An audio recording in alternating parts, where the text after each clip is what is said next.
మోకరించండి, ప్రార్థన చేసుకోండి. మహాపరిశుద్ధుడను క్రీస్తును మన అతిమిక్కులుగా ప్రేమించిన మా తండ్రి, ఘనమైన మా దేవా తండ్రి, మీ పరిశుద్ధమైన శ్రేష్టమైన నామానికి వందనములు దేవా తండ్రి. మీరు కొన్న ఈ సంఘంలో మీ కుమారుని క్రీస్తు రక్త ఆత్మీయులైన దేవుని పిల్లలందరికీ మన ప్రభు అయిన క్రీస్తు పేరిట నా హృదయపూర్వక నిండు వందనాలు. రాజమండ్రి ఆరాధనా స్థలం మార్చబడింది. కేఎల్ఎం సెంటర్ నుంచి ఏవి అప్పారావు రోడ్డుకి వెళ్ళేటువంటి ఆ ట్రెండ్స్ పక్కన ఉన్న మెయిన్ సెంటర్ నుంచి ఆర్కే టిఫిన్స్ మీకు కనబడుద్ది. ఆర్కే టిఫిన్స్ ఎదురుగా ఉన్నటువంటి సందులో grace prayer house, grace prayer church, అక్కడ మన ఆరాధన ప్రతి ఆదివారం సాయంత్రం 4 గంటల నుంచి 7:30 గంటల వరకు జరగబోతుంది. కనుక ఆత్మీయులందరూ తప్పక హాజరవ్వండి. మరోసారి అడ్రస్ మీకోసం చెప్తున్నాను. ఆర్కే టిఫిన్స్ ఎదురుగా బైబిల్ ప్లేస్ పక్కన ఏవి అప్పారావు రోడ్లో సూర్య రెస్టారెంట్ పక్కనే grace prayer house, grace prayer చర్చ్లో ప్రతి ఆదివారం సాయంత్రం 4 గంటల నుంచి 7:30 గంటల వరకు ఆరాధన జరుగుతుంది. వివరాలకి నెంబర్లను సంప్రదించండి. God bless you all, love you all, thank you.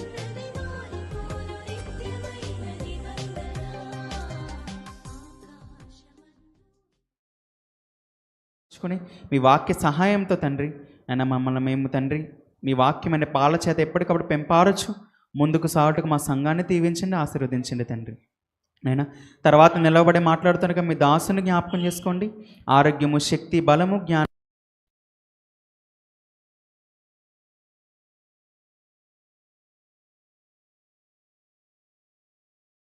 వేడుకుంటూ క్రీస్తు వారి దివ్యమైన పరిశుద్ధమైన నామంలో ఈ ప్రార్థన మిక్కి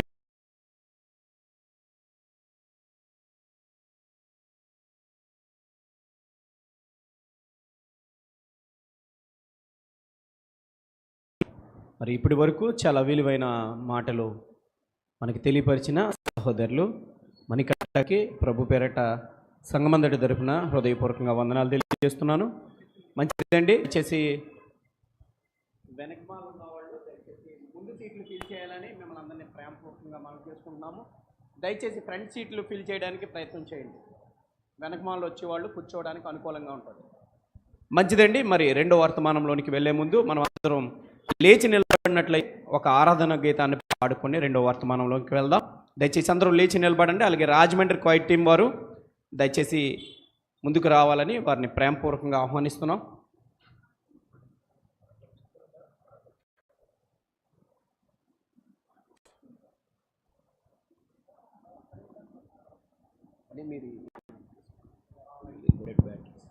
ఆరాధన గీతాన్ని పాడుకుందాం. మనందరికీ వచ్చినటువంటి పాట ఆకాశమందు ఆసీనుడైన దేవదేవుని కరుణ అనే పాట పాడుకుందాం.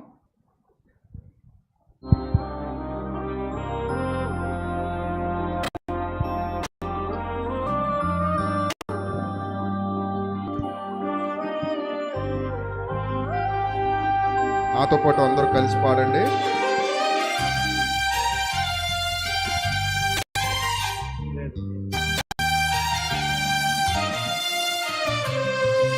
ఆకాశమందు ఆసీనుడైన ఆ దేవదేవుని కరుణ నువ్వు పొందకుండా తప్పిపోదువేమో, చేదైన వేరు మొలిచినందున అయిన అంతరంగ స్వభావమును కోరునదే పరలోకపు తండ్రి యొక్క శిక్షణ. పరిశుద్ధత లేకుండా ప్రభుని చూడలేమన్నది మారిపోదు నిత్యమైన నిబంధన. ఆకాశమందు ఆసీనుడైన ఆ దేవదేవుని కరుణ నువ్వు పొందకుండా తప్పిపోదువేమో, చేదైన వేరు మొలిచినందు.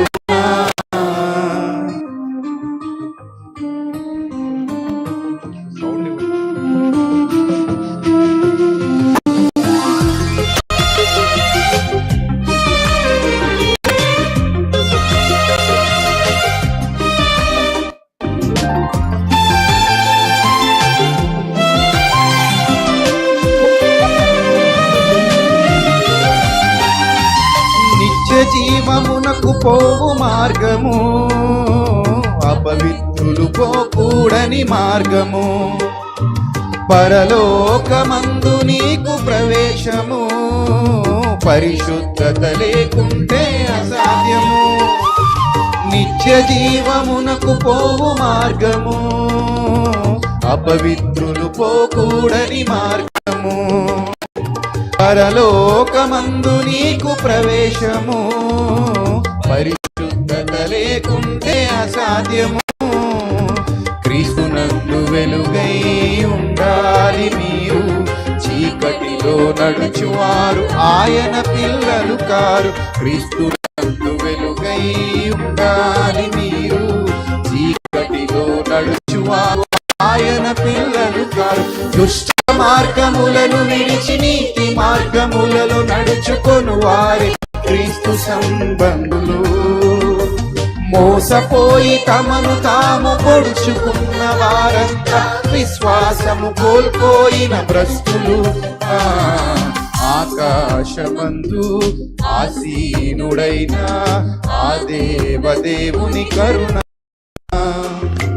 నువ్వు పొందకుండా తప్పిపోదువేమో, చేదైన వేరు మొలిచినందున.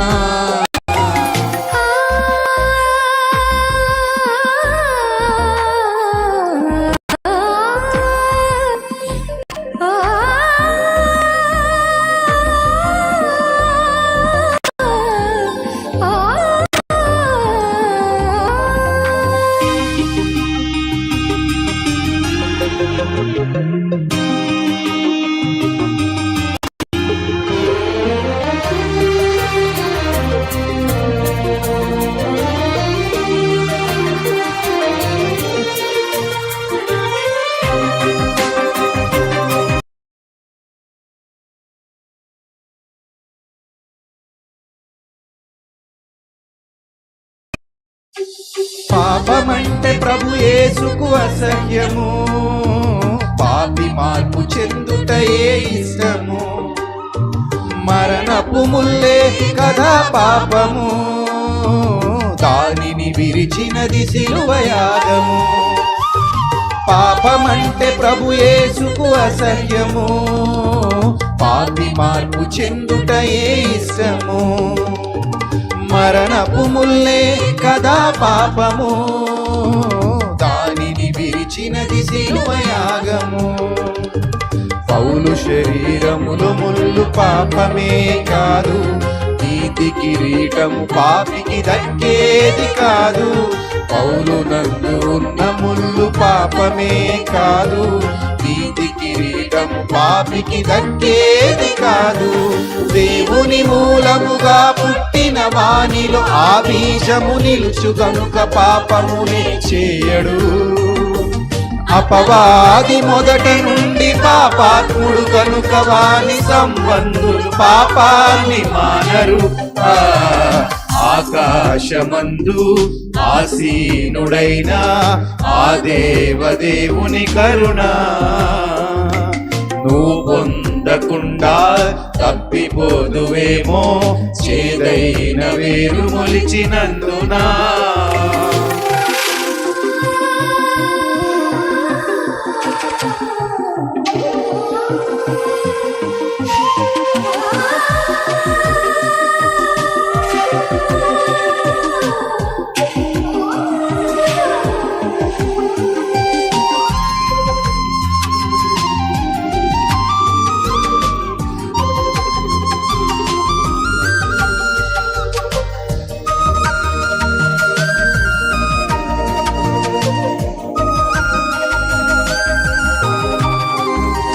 పాపి కొరకే ప్రభు యేసుని త్యాగము, పాపిని ప్రేమించి పొందే మరణము.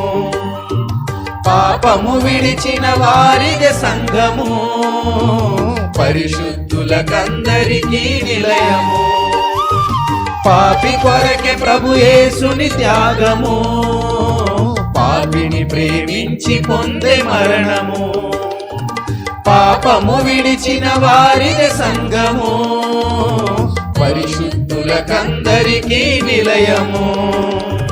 పాపమునకు సంఘమందు చోటే లేదు. క్రీస్తునందు ఉంటే ఏ శిక్షా విధి లేదు. పాపమునకు సంఘమందు చోటే లేదు. క్రీస్తునందు ఉంటే ఏ శిక్షా విధి లేదు. తప్పులు సరిదిద్దుకొని మొదటి క్రియలు చేయమని మరల పిలుచుచున్నాడు దేవుడు. మన సాక్షి గద్దింపును విననొల్లని ప్రతివాడు నరకాగ్ని గుండానికి పాత్రుడు. ఆకాశమందు ఆసీనుడైన ఆ దేవదేవుని కరుణ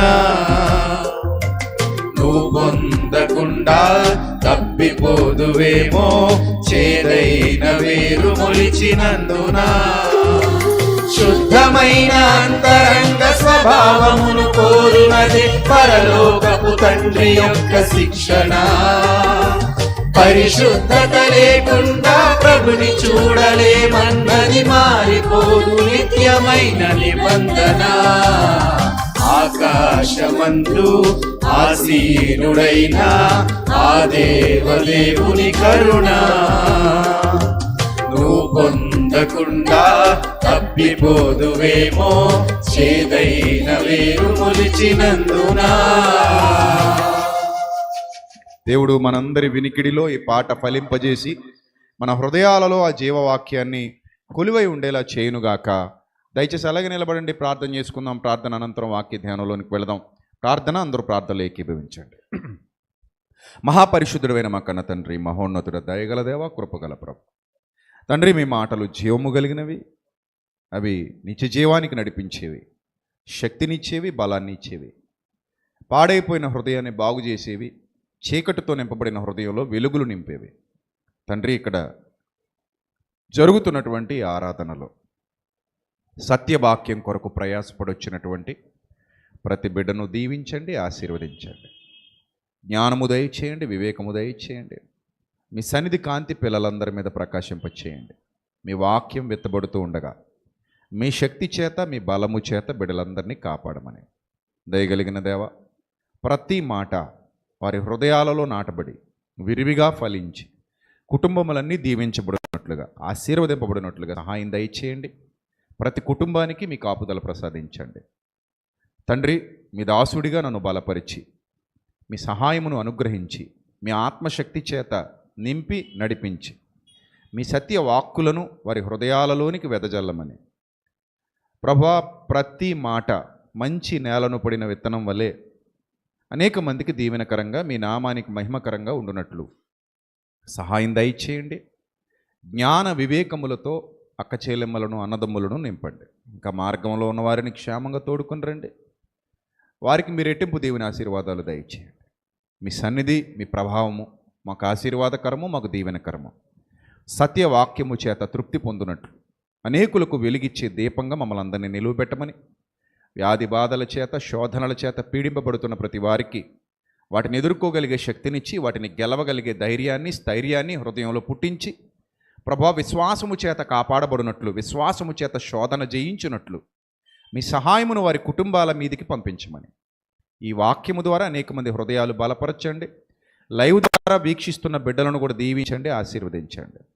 ప్రభా, ఈ యొక్క నూతన స్థలంలో మిమ్మల్ని ఆరాధించుటకు మీరు మాకు ఇచ్చిన అవకాశాన్ని బట్టి స్తోత్రం తండ్రి.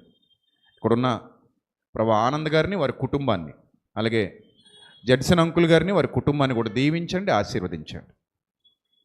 ఇక్కడున్న పరిచారకులందరినీ దీవించండి, మీ కాపుదల ప్రసాదించండి. మీ సహాయమును మాకు అనుగ్రహించమని. మీ సత్యవాక్యమును బట్టి మేము అతిశయించినట్లు పలకబోతున్న ప్రతి మాట మీకు అనుకూలమైనదిగా, మా జీవితాలకు దీవెనకరమైనదిగా మలచమని వేడుకుంటూ, లైవ్ ద్వారా వీక్షిస్తున్న బిడ్డల కుటుంబాలను కూడా దీవించి ఆశీర్వదించమని ప్రాధేయపడుతూ, ఘనత, మహిమ, ప్రభావములు మీకు మాత్రమే చెల్లించి యేసుక్రీస్తు వారి దివ్యనామంలో ఈ ప్రార్థన మనవులు సమర్పించి మీ వద్ద నుండి జవాబు పొందుకుంటున్నాం మా కన్న తండ్రి. ఆమేన్. దయచేసి అందరూ కూర్చోండి. బాగుందా ఇది క్వాలిటీ?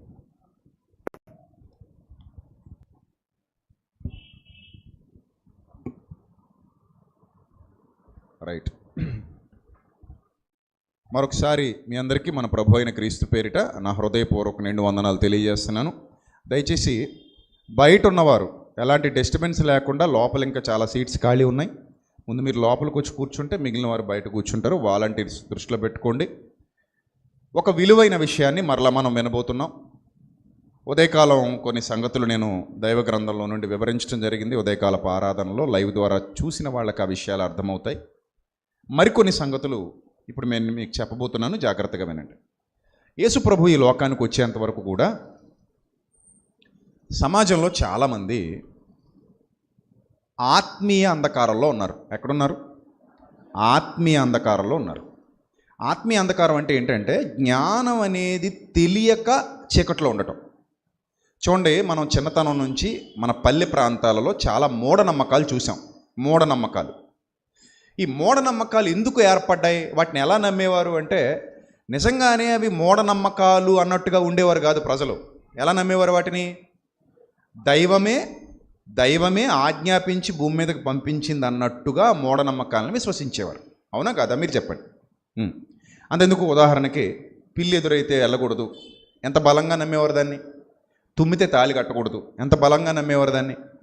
అలాగే ఒక విధవరాలు ఎదురైతే ఆమె కనబడినందువల్ల మనకేదో నష్టం జరుగుతుంది, ఎంత బలంగా నమ్మేవారు దాన్ని. అందరిళ్లలో విధవరాళ్ళు ఉండే అవకాశం ఉంటుంది ఏదో ఒక రోజు. సాధారణంగా భర్త ముందు చనిపోతే స్త్రీని విధవ అంటారు. భార్య చనిపోతే కూడా మరి మొగుడిని ఏమనాలి? ఏమనాలి? విధవనే అనాలి, మరి ఇంకేమనాలి? అంతే కదా. ఇప్పుడు బండి ఎప్పుడు ఆగిపోద్దండి? 2 చక్రాల్లో చక్రం పేలిపోతే ఏమైపోద్ది? బండి ఆగిపోద్ది. ఇప్పుడు ఈ సంసారం అనే బండికి 2 చక్రాలు ఎవరు? భార్య, భర్త. ఇప్పుడు భార్య చనిపోతే, భర్త చనిపోతే భార్య విధవరాలైనప్పుడు మరి భార్య చనిపోతే ఆటోమేటిక్గా భర్త కూడా ఏమైనట్టు? విధవైనట్టే కదా, అవునా? కానీ అంత నాలెడ్జ్ ఆ రోజుల్లో లేదు. అందులో మన అమ్మమ్మలు ఉన్నారు, మన నాయనమ్మలు ఉన్నారు, చాలామంది పెద్దవాళ్ళు ఉన్నారు. వాళ్ళు ఎన్నో ఇబ్బందులు పడ్డారు, చాలా ఇబ్బందులు పడ్డారు. వాళ్ళు ఎదురైతే చాలా పక్కకు ముఖం తిప్పుకెళ్ళిపోయి. ఇవన్నీ కూడా తర్వాత క్రమంలో, కాలక్రమంలో మనుషులు ఆలోచించి కొంచెం జ్ఞానం పెరిగిన తర్వాత, వివేకం పెరిగిన తర్వాత this is not correct, this is not right, ఇది మంచి పద్ధతి కాదు అని వాళ్ళను వాళ్ళు సంస్కరించుకున్నారు, సరిదిద్దుకున్నారు. ఇన్ ద సేమ్ సెన్స్ యేసుక్రీస్తు 2000 సంవత్సరాల క్రిందట యూదుల మధ్యలోనికి వచ్చేంత వరకు కూడా ఆ యూదుల్లో, ఆ ధర్మశాస్త్రం ఎరిగిన వారిలో చాలామందిలో చాలా మూఢనమ్మకాలు, చాలా మూఢ విశ్వాసాలు ఉండేవి. ఆ మూఢనమ్మకాల మీద ఆయన ఫైట్ మొదలుపెట్టారు, ఆ మూఢ విశ్వాసాల మీద ఆయన ఫైట్ మొదలుపెట్టారు. ఎప్పుడైతే ఆయన మూఢనమ్మకాల మీద, మూఢ విశ్వాసాల మీద ఫైట్ చేయడం మొదలుపెట్టారో ఆయనకు ఆటోమేటిక్గా వ్యతిరేకత ఏర్పడింది. ఎలాంటి వ్యతిరేకత అంటే ఆయన చచ్చిపోతే చూడాలని కలలు అన్నారు. చివరికి ఇంట్లో వాళ్ళు కూడా, ఆయన సొంత తమ్ముళ్ళు కూడా యేసుప్రభు వారు చచ్చిపోవాలనే కోరుకున్నారు. నిజం, ఇది పచ్చి నిజం. మరియా తల్లి రక్తం పంచుకు పుట్టినోళ్ళు కూడా యోదయకెళ్ళు, అక్కడికి వెళ్ళి నువ్వు ఏదైనా చెయ్యి అని ఆయన ప్రేరేపిస్తున్నారంటే దానికి కారణం ఏంటి? అక్కడికి వెళ్తే ఆయన చంపేస్తారు కదా, పీడ విరగడైపోద్ది అన్నట్టు. అంటే చూడండి, సత్యం వ్యాపించబడేటప్పుడు అసత్యానికి బాధ కలుగుతుంది. ఉదాహరణకి మీకు చాలాసార్లు చెప్పాను, ఒక రాయి అలాగే కొన్నాళ్ల పాటు అలా వదిలేస్తే దాని కిందకి ఏం చేరతాయి? పురుగులు చేరతాయి. నిశాచర జీవులు అంటారు వాటిని. నిశాచర జీవులు అంటే నిశిలో బ్రతికేవి, చీకట్లో బ్రతికేవి నిశాచరులు. సరే, అందులో ఉంటాయి అవి. ఎప్పుడైతే ఈ రాయిని ఇలా తొలగిస్తామో వాటిలో ఏదో తేలిని కలకలం వచ్చేస్తుంది, అంతే కదా. ఎందుకు? చీకటికి అలవాటు పడిపోయి ఉన్నాయి. సడన్గా ఈ రాయి తొలగించగానే వాటి మీదకి ఏం వెళ్ళింది? వెలుగెళ్ళింది. ఎప్పుడైతే వెలుగెళ్ళిందో వాటిలో ఒక తెలియని కలకలం వస్తుంది. ద సేమ్ సెన్స్ అజ్ఞానంలో, మూఢత్వంలో బ్రతుకుతున్న వాళ్ళు ఎవరైనా సరే, అది ఎవరైనా సరే, వాళ్ళ మీదకి వెలుగు వచ్చినప్పుడు, వాళ్ళకి సత్యం తెలిసినప్పుడు, సత్యం చెప్పినప్పుడు వాళ్ళు అంత తొందరగా యాక్సెప్ట్ చేయరు, అంత తొందరగా దాన్ని ఒప్పుకోరు సరికదా. దాని మీద వ్యతిరేకత మొదలవుతుంది. విలియం కేరీ గారు కానివ్వండి, రాజా రామ్మోహన్ రాయ్ గారు కానివ్వండి, కందుకూరి వీరేశలింగం పంతులు గారు కానివ్వండి, గురజాడ అప్పారావు గారు కానివ్వండి, ఇంకా ఇలాంటి వాళ్ళు చాలామంది ఉన్నారు, పండిత రమాబాయ్, ఇంకా చాలామంది మీకు తెలుసు పేర్లు. అలాగే సావిత్రిబాయి పూలే, ఇలాంటి వాళ్ళు చాలామంది సంఘ సంస్కర్తలు సమాజాన్ని చైతన్యపరచడానికి, సమాజాన్ని ఉద్ధరించడానికి కంకణం కట్టుకుని ప్రయాసపడుతున్నటువంటి దినాలలో చాలా వ్యతిరేకతలు ఎదుర్కొన్నారు వాళ్ళు. ఎందుకంటే అప్పటి వరకు సమాజం నేర్చుకున్న చాలా విషయాలను వీరు తప్పుబట్టి ఇది కరెక్ట్ కాదు, this is not right path, this is not right way, you have to choose the right way, you have to choose the correct path అని చెప్తున్నప్పుడు వాళ్ళకి బాధ కలిగి నొప్పి కలిగి ఇన్నాళ్ళు మేము ఇందులో ఉన్నాం కదా, నువ్వు ఎవడొచ్చి మమ్మల్ని ఇలా దారి తప్పిస్తున్నావు అన్నట్టుగా వాళ్ళు వాళ్ళ మీద తిరగబడ్డారు. ఆ సావిత్రిబాయి పూలే మీద పేడ ముద్దలు చల్లారట. ఎందుకు? స్త్రీలకు విద్య నేర్పిస్తుందని. ఆ రోజుల్లో స్త్రీ విద్య మహాపాతకం. ఇప్పుడంటే మీరు హ్యాపీగా చదువుకుంటున్నారు, డిగ్రీలు చేస్తున్నారు, కాలేజీలకు వెళ్తున్నారు, చక్కగా ఉద్యోగాలు చేసుకుంటున్నారు మీరు. కానీ కొన్ని సంవత్సరాల క్రిందట మన పల్లె ప్రాంతాల్లో స్త్రీ విద్య అంటే ఏంటది? మహాపాతకం, భయంకరమైన పాపం అది. స్త్రీలు విద్య నేర్చుకోకూడదు. దాన్ని సంఘ సంస్కర్తలు ఒప్పుకోలేదు. అలాగే పునర్వివాహాలు మహాపాపం. స్త్రీలు అసలు పునర్వివాహం చేసుకుంటే అది పెద్ద పాపం అట. ఎందుకు పాపం అంటే, ఈ స్త్రీ ఏ భర్తనైతే కట్టుకుందో ఆ భర్త అక్కడ ఎదురు చూస్తుంటాడు టిఫిన్ కోసం, టీ కోసం, ముందు వెళ్ళిపోయి. మళ్ళీ నువ్వు వెళ్ళి అక్కడ కూడా ఏం చేయాలి? ఏమంటే ఉప్మా చేయమంటారా, కరివేపాకు ఏమంటారు, వద్దంటారు, జీడిపప్పు ఏమంటారా, బాదం పప్పు ఏమంటారా అని అడగాలన్నమాట. సో అంటే ఇక్కడ తప్పదు, అక్కడికి వెళ్ళినా కూడా పరిచర్య తప్పదు అన్నట్టు మీరు కేవలం పరిచర్య చేయడానికే పుట్టారు అనే భ్రమలో, భావజాలలో చాలామంది బతికేవారు. కాబట్టి చిన్నపిల్లలకి బాల్య వివాహాలు చేయడం, బాల్య వివాహాలు నిషేధించమన్నప్పుడు గొడవలకు దిగడం. సరే, ఒకవేళ బాల్య వివాహాలు నిషేధించిన తర్వాత ఒకవేళ ముసలైన భర్త చచ్చిపోతే ఈ అమ్మాయి రజస్వాలు అవ్వకుండా పెళ్లి చేసేవారు, పుష్పోత అవ్వకుండా. అంటే 6వ ఏట 4వ ఏట కూడా పెళ్లిళ్ళు చేసేసేవారు అటు చింతనంలో. ఈ అమ్మాయి పెరిగి పెద్దదైన తర్వాత, కొంచెం ఊహ తెలిసిన తర్వాత, ఇప్పుడు పెళ్ళిడికి వచ్చిన తర్వాత గుండు కొట్టి తెల్లచీర కట్టి మూల కూర్చోబెడితే వాళ్ళకి పెళ్లి చేయడానికి తలప్రాణం తోక్కొచ్చే సంఘ సంస్కర్తలకి ఒప్పుకునేవారు కాదు. సో ఇలాంటి పరిస్థితులు మూఢ విశ్వాసాలు అంటారు వీటిని. ఏం విశ్వాసాలు? మూఢ విశ్వాసాలు. యేసు ప్రభు భూమి మీదకి వచ్చే సమయానికి కూడా యూదుల్లో ఇలాంటి మూఢ విశ్వాసాలు కోకొల్లలు ఉన్నాయి, కోకొల్లలు. ఇప్పుడు వాటినన్నిటినీ ఛేదించుకుంటూ ఈయన కొత్త నిబంధన మార్గాన్ని ఏర్పాటు చేయాలి. అది కరెక్ట్, అది కష్టమా సులభమా చెప్పండి? ఇప్పుడు రోడ్ వేయడం అంటే పెద్ద కష్టం కాదు. గుణపాలు తెచ్చుకుని ఫిజికల్ స్ట్రెంగ్త్ ఉపయోగించి తవ్వేసో, జేసీబీలు తెచ్చో, లేకపోతే అవి ఏవి లేకపోయినా మనం తవ్వి సుత్తి సేన పట్టుకొని కష్టపడి చెమటోడ్చి ఏదో చేయొచ్చు, తవ్వుకొని నరుక్కొని ఏదో చేయొచ్చు.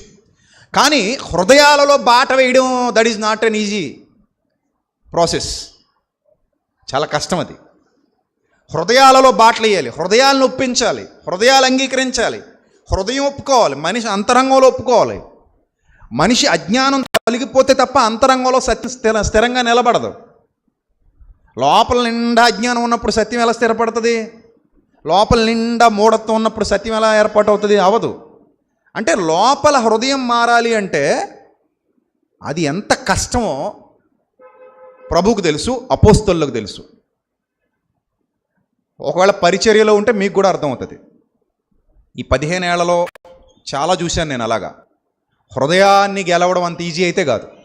మీకంటే నేను అన్నయ్యను కాబట్టి మా అన్నయ్య ఐ లవ్ యూ అంటారు, కానీ బయట అందరూ ఐ లవ్ యూ అంటారు, ఐ హేట్ యూ అంటారు. ఎందుకు ఐ హేట్ యూ అంటారు? వాళ్ళకి నేను నచ్చలా, ఎక్కడో నా మాటలు నచ్చలా, ఎక్కడో నన్ను వాళ్ళు ఇష్టపడలా. ఓకే, అది వాళ్ళ ఇష్టం. నన్ను ఇష్టపడాలని రూల్ ఏమి లేదుగా. యేసుప్రభునే చాలామంది ఇష్టపడలేదు, అంత మాత్రం బలవంత పెడతామా? అది వాళ్ళ ఇష్టం, అది వాళ్ళ పర్సెప్షన్ అది. సో కాబట్టి ఒక హృదయంలో బాట వేయడం అనేది అదంత సామాన్యమైన సంగతి అయితే కాదు, చాలా కష్టంతో కూడుకున్నది. హృదయంలో బాట వేయడం అనేది చాలా కష్టం. అది అజ్ఞానం ఉన్నప్పుడు బాట వేయడం ఇంకా కష్టం, మూఢనమ్మకాలు ఉన్నప్పుడు బాట వేయడం ఇంకా కష్టం, మూఢ విశ్వాసాలు ఉన్నప్పుడు బాట వేయడం ఇంకా కష్టం. యాక్సెప్ట్ చేయరు కదా, చంపేస్తారు అవసరం అయితే.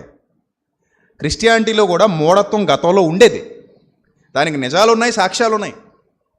గతంలో చర్చ్ ఫాదర్స్గా ఎవరైతే ఉన్నారో బాగా పూర్వదినాల్లో వాళ్ళు కూడా మూఢ విశ్వాసాలు కలిగి ఉండేవారు. ఇప్పటికీ చెప్తారు చూడండి, గెలీలియోని చంపేశారంటారు, ఎవరో శాస్త్రవేత్తలను పొట్టను పెట్టుకున్నారంటారు, వాళ్ళని అసహించుకున్నారంటారు. అంటే మూఢ విశ్వాసం ఎక్కడ పేరుకున్నా సరే అది తప్పుదారిలోనే తీసుకెళ్తుంది, తప్పుదారిలోనే తీసుకెళ్తుంది. ఇప్పుడు మన వాళ్ళు, నేను ఒక విషయం చెప్తాను. ఒకరోజు మేము మీటింగ్ నుంచి వచ్చేస్తున్నాం, నిజం చెప్తున్నాను, నేను మీటింగ్ నుంచి వచ్చేస్తున్నాం. సరిగా ఒక వంతెన ఉంది, ఆ వంతెన నుంచి వస్తుంటే ఒక అమ్మాయి మోకాళ్ళ మీద కూర్చుని ఉంది, ఒక అతను కొవ్వొత్తి పట్టుకుని ఉన్నాడు పక్కన. ఒకసారి నేను కారు ఆపమని, ఈవి టీచింగ్ ఏం చేస్తున్నాడా లేకపోతే ఆయన కొడుతున్నాడా, చంపుతున్నాడా? అమ్మాయి మోకాళ్ళ మీద కుంగిపోయి ఉంది. వీడు పక్కన కోతి పట్టుకుని ఉన్నాడు, ఏమైనా దీపం మీద సంథింగ్ పట్టుకున్నాడు, కొడుతున్నాడా చంపుతున్నాడా ఏం చేస్తున్నాడు, ఇద్దరే ఉన్నారు అక్కడ. అని నేను వెంటనే కారు ఆపమని చెప్పేసి సడన్గా డోర్ తీసుకుని దిగిపోయాను కిందకి. ఆ అమ్మాయిని ఏమైనా చంపుతున్నాడేమో, ఏమైనా చేస్తున్నాడేమో చూద్దాం అన్నట్టు. తీరా చూస్తే వాళ్ళిద్దరు భార్యాభర్తలు. ఆ అమ్మాయి మొక్కుకుందట. ఏం మొక్కున్నావు అమ్మ నువ్వు, ఈ రాత్రి వేళ ఈ పిచ్చి పని ఏంటని అడిగితే, చర్చి దాకా, అక్కడ ఆర్సీఎం చర్చి ఒకటి ఉంది దేవాలయం, ఆ చర్చి దాకా మోకాళ్ళ మీద వస్తానని మొక్కుకుందట. అంత రాళ్ళ రోడ్డు, అది గుంతలు ఉన్నాయి. ఆ మోకాళ్ళ మీద ఆల్రెడీ గుచ్చుకుపోయి అంత ఇబ్బంది పడుతుందంటే నేను అన్నాను, అమ్మ నీకు ఏమైనా పిచ్చా వెర్ర, ఎవడు నేర్పించాడు నీకు ఈ పిచ్చి భక్తి?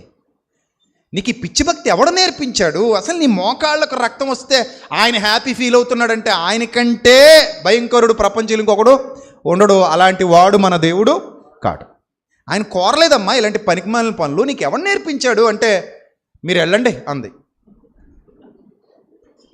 ఏమనుకోవాలి చెప్పండి, నేను తెలియదు ఇంతకీ ఆవిడికి. చాలా రోజుల కింద జరిగింది ఇది. ఇప్పుడంటే తెలుస్తానేమో, ఇప్పుడంటే బాగా పబ్లిసిటీ అయిపోయింది కాబట్టి తెలియచ్చు. అప్పుడు తెలీదు. నేను చెప్తున్నది ఒక 7-8 సంవత్సరాల కిందట. అప్పటికి సోషల్ మీడియా కూడా అంతగా ఏం పెద్ద పాపులర్ అవ్వాల, ప్రాచుర్యంలోకి రాలా. 8 సంవత్సరాల కిందట. సరే మీరు ఆలోచించండి దీన్ని బట్టి. ఆ మూఢనమ్మకాన్ని నేను తొలగించడం అంత ఈజీయా? అంటే మోకాళ్ళ మీద నడుచుకుంటూ ఆ చర్చి దాకా వెళ్తే దేవుడు ఇంప్రెస్ అయిపోయి వాట్ ఏ బేబీ అనుకొని ఆమె అడిగిన దానిలో ఇచ్చేస్తాడు అన్నట్టు అనమాట. అవునా?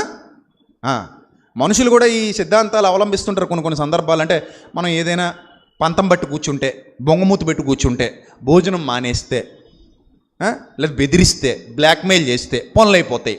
పిల్లల దగ్గర నుంచి పెద్దవాళ్ళ దాకా ఇలాంటి దరిద్రపు విధానాలు కొంతమంది అవలంబిస్తుంటారు. అప్పుడప్పుడు పిల్లలు కూడా చూడండి, నాకు సైకిల్ కొనకపోతే స్కూల్కి వెళ్ళను, లేకపోతే ఆ బొమ్మ కొనకపోతే ఇది చేయను, భోజనం చేయను అంటుంటారు. అంటే ఏంటి? బ్లాక్మెయిల్ అనమాట. నేను భోజనం చేయనంటే మా అమ్మ ఒప్పుకుంటుంది, నేను భోజనం చేయనంటే మా నాయన ఒప్పుకుంటాడు. అందుకని మనం ఈ విధంగా బ్లాక్మెయిల్ చేయొచ్చు అనుకుంటారు వాళ్ళు. అప్పుడప్పుడు కొంతమంది భార్యలు, కొంతమంది భర్తలు కూడా బొంగమూతి ఎట్టుకుని కూర్చుంటుంటారు, మాట్లాడడం మానేస్తుంటారు, నాకు అది కొంటావా సత్తావా అంటుంటారు. అంటే ఇదంతా కూడా ఒక రకమైన బ్లాక్మెయిల్. ఇది ఆ బ్లాక్మెయిల్ చేసి దోచుకోవడం, ఆ బ్లాక్మెయిల్ చేసి సంపాదించుకోవడం అనమాట ఇదంతా కూడా. అలాగే దేవుణ్ణి కూడా బ్లాక్మెయిల్ చేద్దామా? లేకపోతే వైట్ మెయిల్ చేద్దామా? ఏదో మెయిలు. నువ్వు మోకాళ్ళ మీద గుచ్చుకునేలాగా నడుచుకుంటూ వెళ్తే, లేకపోతే గౌరీపట్నం కొండ మెట్ల మీద మోకాళ్ళ మీద ఎక్కుతానని మొక్కుందట ఎవరో ఒక ఆవిడ. ఏం ఉపయోగం లేదు ఇవన్నీ. వాళ్ళని ఎవరికైనా నొప్పి వస్తే రావచ్చు కానీ, బట్ ఐ డోంట్ కేర్. మీకు తెలుసు కదా, నేను నిజాలు నిర్భయంగా చెప్తాను.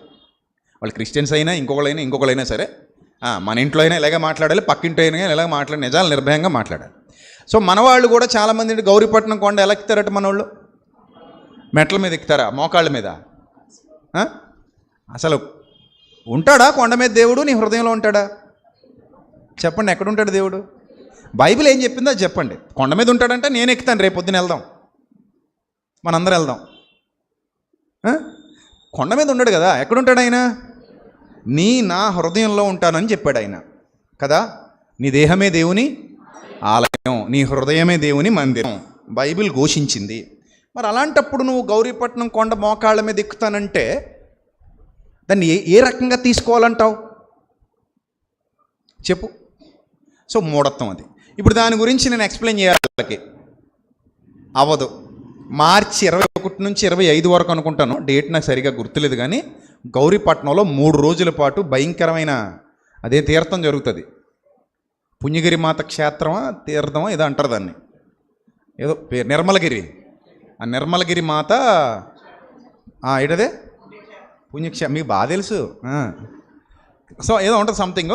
అందరూ వెళ్తారు అక్కడికి, ఆ కొండ మీదకి వెళ్ళి ఏవో చేసుకుని వస్తారు. అక్కడ కూడా ఇంతంత లడ్డూలు అమ్ముతారు. అక్కడ మనోళ్ళు తలనీలాలు ఇస్తారు ఎవరికి? దేవుడికి.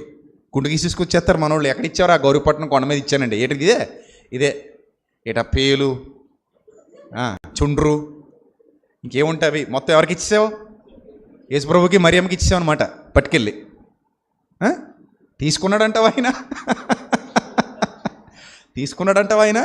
తీసుకుంటాడు. హృదయం ఇవ్వు, జుట్టు పేలు చుండ్రు ఇస్తావు పట్టుకెళ్ళి. సరే ఇచ్చావు, మరియమ్మకి ఇచ్చావు, లేకపోతే యేసుప్రభుకి ఇచ్చావు. అడిగాడా నిన్న ఆయన? నిన్ను అడిగాడా? ఆయన అడిగింది ఇవ్వలేదు. ఆయన ఏమడిగాడు? హృదయం అనే తలుపు వద్ద నిలబడి తడుతున్నాను, అది ఇచ్చే అన్నాడు. అది ఇవ్వం, ఇవిస్తాం.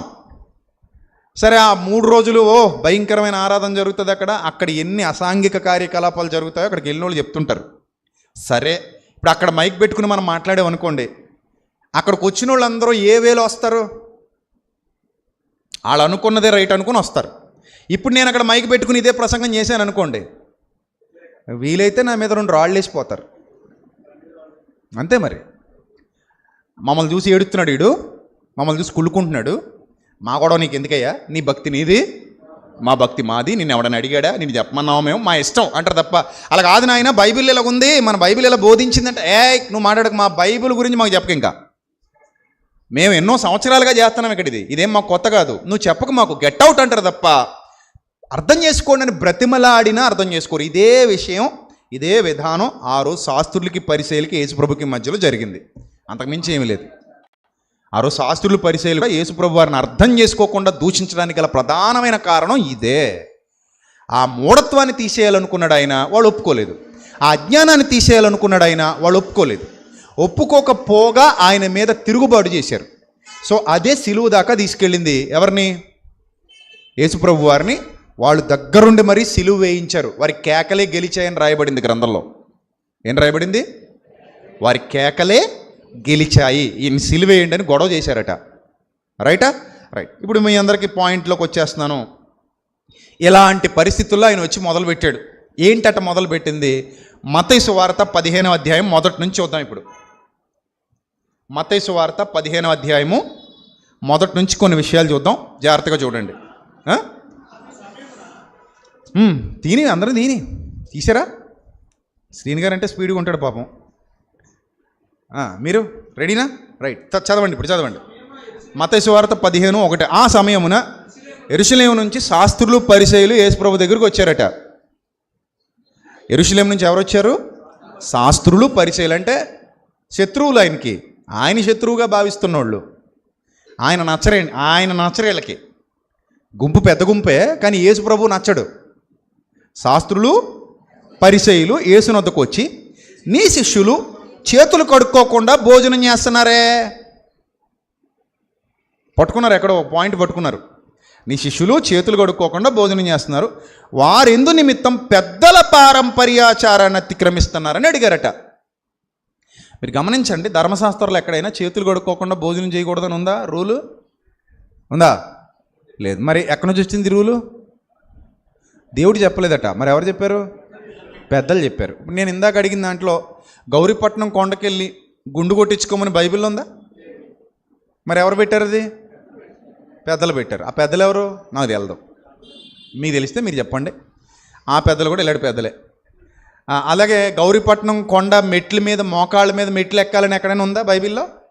లేదు. మరి ఎవరు పెట్టారు? పెద్దలు పెట్టారు. ఆ పెద్దలు ఎవరు? మనకు తెలీదు. మొత్తం మీద ఎవరో పెద్దలు. ఇవన్నీ పెట్టిన వాళ్ళు అందరూ ఎవరట? పెద్దలే. మొత్తం పెట్టిన వాళ్ళు పెద్దలే. ఇందాక చెప్పినట్టు ఆ చెల్లెమ్మ మోకాళ్ళ మీద నడుచుకుంటూ రాత్రి వేళ చర్చికి వెళ్ళాలి, మోకాళ్ళ మీద వెళ్ళాలని మొక్కుకుంది కదా. ఆ మొక్కు అలా మొక్కుకోమని బైబిల్ ఉందా? మరి ఎవరు పెట్టారు? ఆబ్వియస్లీ సేమ్ ఆన్సర్, పెద్దలు పెట్టారు. ఇక్కడ కూడా ఎవరు పెట్టారు? ఇప్పుడు మనం మత్తయి సువార్త 15వ అధ్యాయం చదువుతున్నది. ఎవరు పెట్టారు ఈ రూలు? ఎవరు పెట్టారు? పెద్దలు పెట్టారు. ఏంటంటే పెద్దలు పెట్టింది? చేతులు కడుక్కోకుండా భోజనం చేయకూడదు. This is the rule for all అన్నారట. దీన్ని ఎలా తీసుకొచ్చారంటే, ఒకవేళ ఎవరైనా అలా చేస్తే వాళ్ళు పాపాత్ములు. వాళ్ళెవరు? పాపాత్ములు అవుతారా? చేతులు కడుక్కోకుండా భోజనం చేసినంత మాత్రాన పాపాత్ములు అయిపోతారా?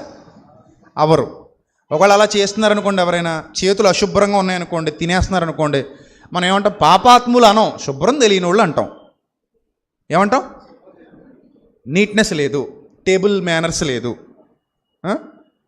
టేబుల్ మేనర్స్ లేదు, నీట్నెస్ లేదు, శుభ్రం తెలియదు అంటాం తప్ప సిన్నర్స్ అని అయితే అన్నాం కదా. పాపాత్ములు అని మనం అంటామా? ఎందుకంటే చిన్నప్పుడు మనం కూడా చేతులు కడుక్కోకుండా ఏం చేసేవాళ్ళం? బోళ్ళు తినేసి ఉంటాం. అసలు పిల్లలకున్న సైకాలజీలో పిల్లలు చాలామంది, నెంబర్ ఆఫ్ చిల్డ్రన్ ఏం చేస్తారంటే, వాళ్ళు చిన్నపిల్లలు చేతులు వేళ్ళు ఏం చేస్తుంటారు? నోట్లో పెట్టుకుంటారు.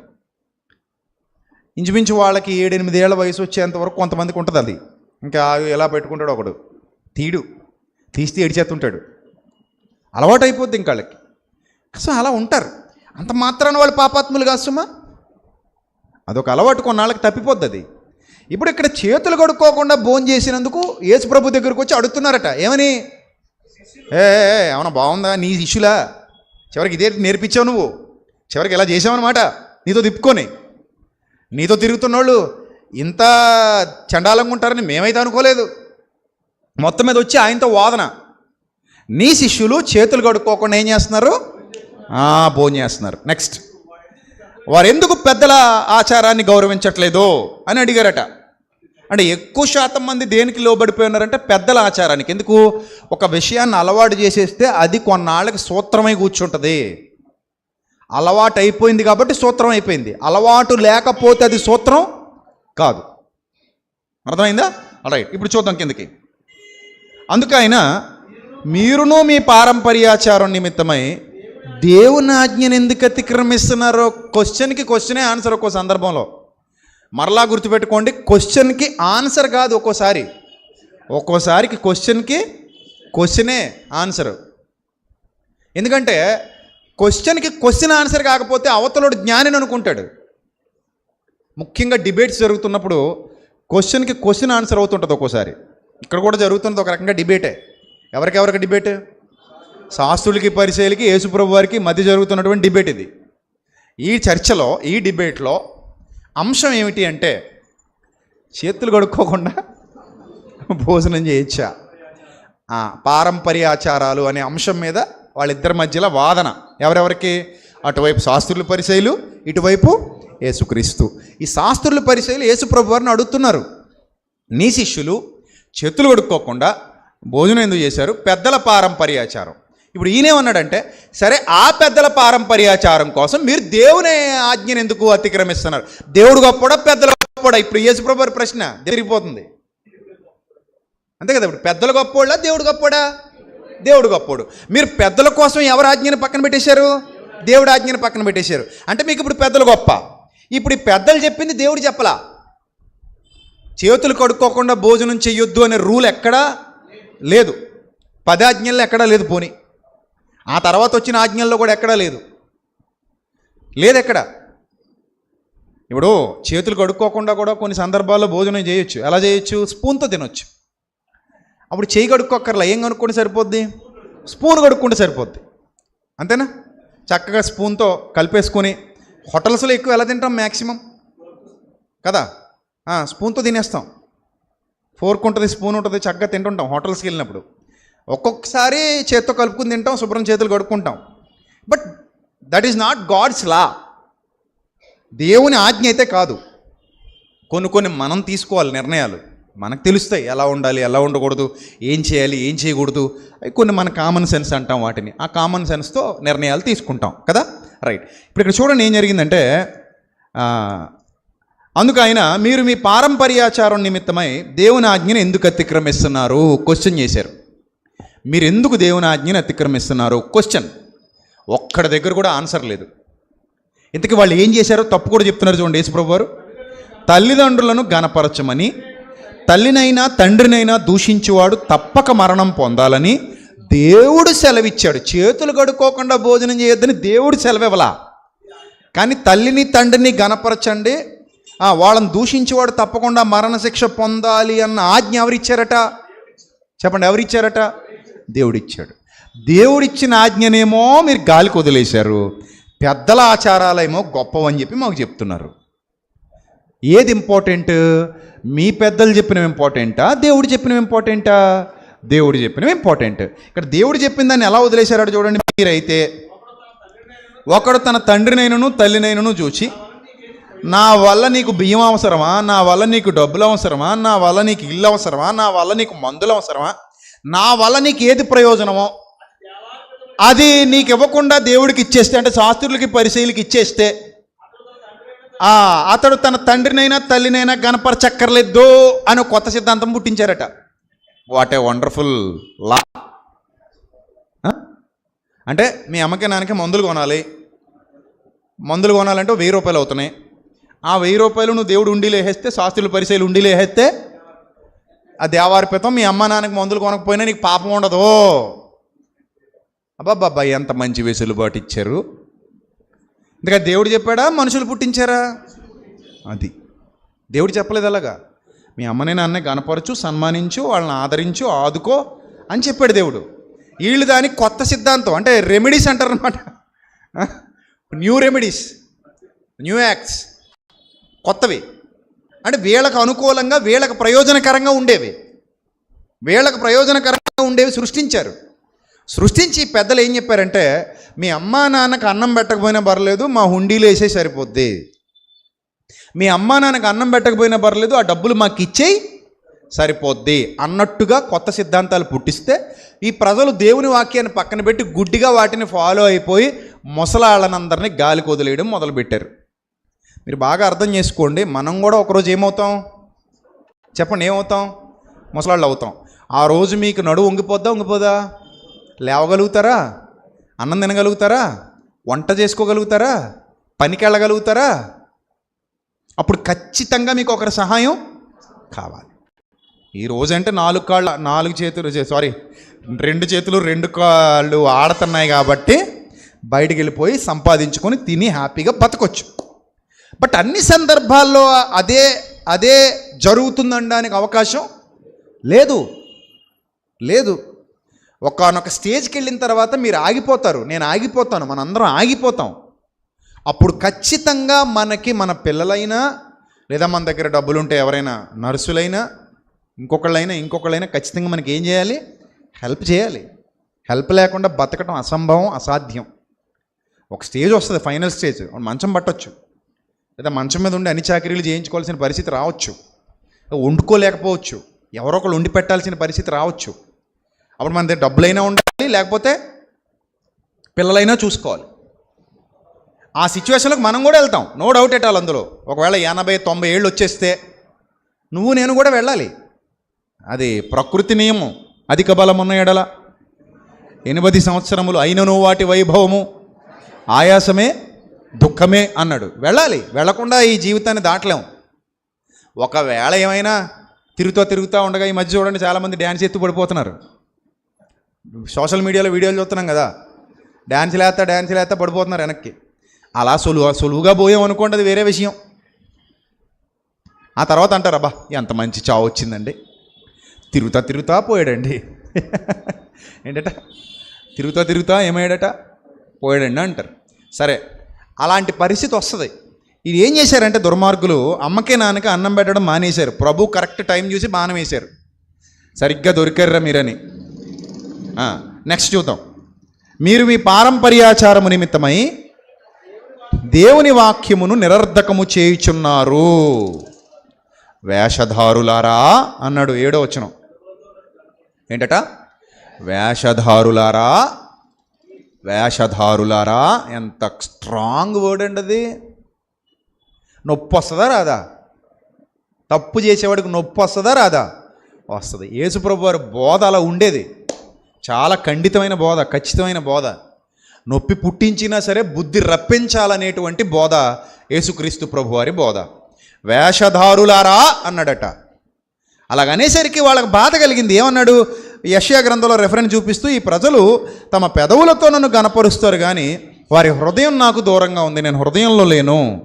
మనుషులు కల్పించిన పద్ధతులు, దేవుని ఉపదేశాలను బోధిస్తూ వారు నాకు చేసే ఆరాధనంతా వ్యర్థంగా చేస్తున్నారు అని చెప్పారు. అని యెషయా మిమ్మును గురించి ప్రవచించిన మాట సరి అని వారితో చెప్పి జనసమూహాలందరినీ పిలిచారట.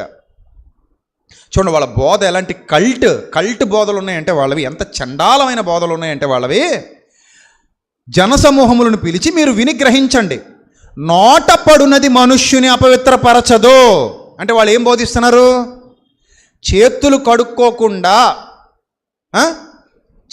కడుక్కోకుండా ఒకవేళ అన్నం తింటే మీరెవరు? పాపాత్ములు. చేతులు కడుక్కోకుండా తిన్న ఆహారం మీ కడుపులోకి వెళితే మీరందరూ ఏమైపోతారు? పాపాత్ములు అయిపోతారు. ఆ పదార్థం పాపం అయిపోద్ది. ఆ పదార్థం మీ లోపలికి వెళ్ళి మిమ్మల్ని కూడా ఏం చేస్తుంది? పాపులుగా చేస్తుంది. చెత్త బోధ చేశారనమాట. అది మంచి బోధ కాదు అది. అప్పుడు యేసుప్రభు వారు రియాక్ట్ అయ్యారు. ఏం రియాక్ట్ అయ్యారంటే, ఆయన ఏమన్నారంటే, నోట పడునది మనుష్యుని అపవిత్రపరచదు. పరచదు అంతే. నోట పడునది మనుష్యుని అపవిత్రపరచదు అంటే ఇక్కడ దేని గురించి మాట్లాడుతున్నారు యేసుప్రభు వారు? ఆహార పదార్థాల గురించి. కొంతమంది అతిజ్ఞానులు ఉంటారు మన దగ్గర, అతిజ్ఞానులు. ఈ అతిజ్ఞానులు ఇది విన్న తర్వాత ఏమంటారంటే, ఏంటంటే నోట పడేది అపవిత్రపరచదా, అయితే నేను బ్రాంతి తాగేయచ్చా అంట. ఇక్కడ బ్రాంతి గురించి మాట్లాడా. నేను విస్కీ తాగేయచ్చా, విస్కీ గురించి మాట్లాడా. ఇక్కడ కళ్ళు తాగొచ్చా, కళ్ళు గురించి మాట్లాడా. పసిపిల్లలు మొదలుకొని వృద్ధుల వరకు అందరూ తినే ఆహారం గురించి మాట్లాడుతున్నాడు. పసిపిల్లలు మొదలుకొని వృద్ధుల వరకు అందరూ బ్రాంతి తాగుతారా? అందరూ కళ్ళు తాగుతారా? అందరూ సారా తాగుతారా? ఎవడో బుద్ధిహీనుడు ఆ దురలవాట్లకు బానిస అవుతాడు. ఇక్కడ యేసుప్రభు మాట్లాడేది దేని గురించి? నోట పడునది అంటే గంజాయి, కైని, చుట్ట, cigarette, brandy, whisky, హెరైను, cocaine, drugs, ఇవా అవి కావు. టోటల్ ఇక్కడ సందర్భం దేని గురించి? Only food. నువ్వు తినే ఫుడ్ గురించి, ఆహారం గురించి. అర్థమైందా? ఈ ఆహారం నోట పడుతుంది. నోట పడే ఆహారం మనుష్యుని అపవిత్ర పరచదు. కొండ బద్దలు కొట్టేశారు ఆయన. వాళ్ళు ఏమంటున్నారు? అర్రెర్రెర్రె మీరు కానీ తిన్నారంటే మీరు ఏమైపోతారని చెప్తున్నారట అందరికీ. మీరు పాపులైపోతారని చెప్తున్నారట. ఈయనేమంటున్నాడు? అదేముండదు. ఆహారం నిన్ను అపవిత్రపరచదు. ఆహారం నిన్నేం చేయదు? అపవిత్రపరచదు. ఆహారానికి ఏమీ తెలీదు. ఆహారానికి తెలిసిందల్లా ఒకటే, లోపలికి వెళ్ళటం, అరిగిపోవటం, నీకు శక్తినివ్వటం. అదే ఆహారం కుళ్ళిపోతే నీకు ఇబ్బంది, శరీరానికి రోగం వస్తుంది. కుళ్ళిపోయింది కానీ పాడైపోయింది కానీ తింటే నీకేమొస్తుంది? రోగం వస్తుంది. మంచి ఆహారం, వేడి ఆహారం తింటే అది లోపలికి వెళ్తుంది, నీకు ఆరోగ్యాన్ని ఇస్తుంది, జీవాన్ని ఇస్తుంది, శక్తిని ఇస్తుంది. అంతే, క్లియర్. ఇప్పుడు వాళ్ళిద్దరికీ జరిగిన ఈ చర్చలో, యేసుప్రభు వారికి శాస్త్రులకి పరిసయ్యులకి జరుగుతున్నటువంటి ఈ చర్చలో వాళ్ళు ఏమంటున్నారంటే, అమ్మో నువ్వు చేతులు కడుక్కోకుండా లోపలికి ఒక ముద్ద వెళ్ళినా కూడా నువ్వు పాపాత్ముడివి, అది పాపం, అది లోపలికి వెళ్ళి నిన్నేం చేస్తుంది? అపవిత్రపరుస్తుంది అని బోధిస్తున్నారు వాళ్ళు. ఆ బోధను సమాజంలోకి బలంగా తీసుకెళ్ళిపోయారు. ఇప్పుడు యేసుప్రభు వారు రియాక్ట్ అయ్యారు. ఏమన్నారంటే, నోట పడునది మనుష్యుని అపవిత్రపరచదు. నోట పడునది మనుష్యుని అపవిత్రపరచదు. చదవండి. కానీ నోట నుండి వచ్చేది ఏదైతే ఉందో అది మనుష్యుని అపవిత్రపరుస్తుంది. నోట నుండి వచ్చేదేదో అది ఏం చేస్తుందట? మనిషిని అపవిత్రపరుస్తుంది. ఇప్పుడు చెప్పగానే శాస్త్రులు పరిసయ్యులు ఏం చేయాలి? చెప్పండి, ఏం చేయాలి? వావ్, ఎంత నాలెడ్జ్ చెప్పారు యేసుప్రభు వారు. Super sir, thank you sir, ఇన్నాళ్ళు అజ్ఞానంలో ఉన్నాం సార్, మమ్మల్ని క్షమించండి సార్, థ్యాంక్ యూ సార్ అనేసి వెళ్ళిపోవాలి. అంతేనా? నో, జరగదు అలాగా. అదే చెప్తున్నాను మీకు, అది జరగదు. అది ఎందుకు జరగదంటే, హృదయంలో దారేయడం అంత ఈజీ కాదు. ఒక అజ్ఞానాన్ని బలంగా నమ్మేసిన తర్వాత అది పట్టుకునే వేలాడతారు. నువ్వు ఎంత చెప్పు వాళ్ళు వినరు, నువ్వు ఎంత చెప్పు వాళ్ళు మారరు, నువ్వు ఎంత చెప్పు నిన్నే అపార్థం చేసుకుంటారు, నువ్వు ఎంత బోధించు నిన్నే చెడ్డ చేస్తారు తప్ప వాళ్ళు మంచి మార్గంలోనికి అయితే రారు. ఎందుకంటే మూఢనమ్మకం, అది మూఢనమ్మకం. నేను ఒక విషయం చెప్పాను మొన్న, నిమ్మకాయలకి ఎండుమిరపకాయలకి ఏం అవ్వదు, భయపడకండి అన్నాను. ఏంటట? నిమ్మకాయలకి ఎండుమిరపకాయలకి ఒకవేళ కట్టినా ముట్టుకున్నా నీకేమీ అవ్వదో, వాటికి భయపడకు అని చెప్పాను నేను. కానీ కొందరు చూశారండి ఏం చెప్తున్నాడో, అలా ముట్టుకుంటే ఏమవుద్ది అనుకుంటున్నారండి?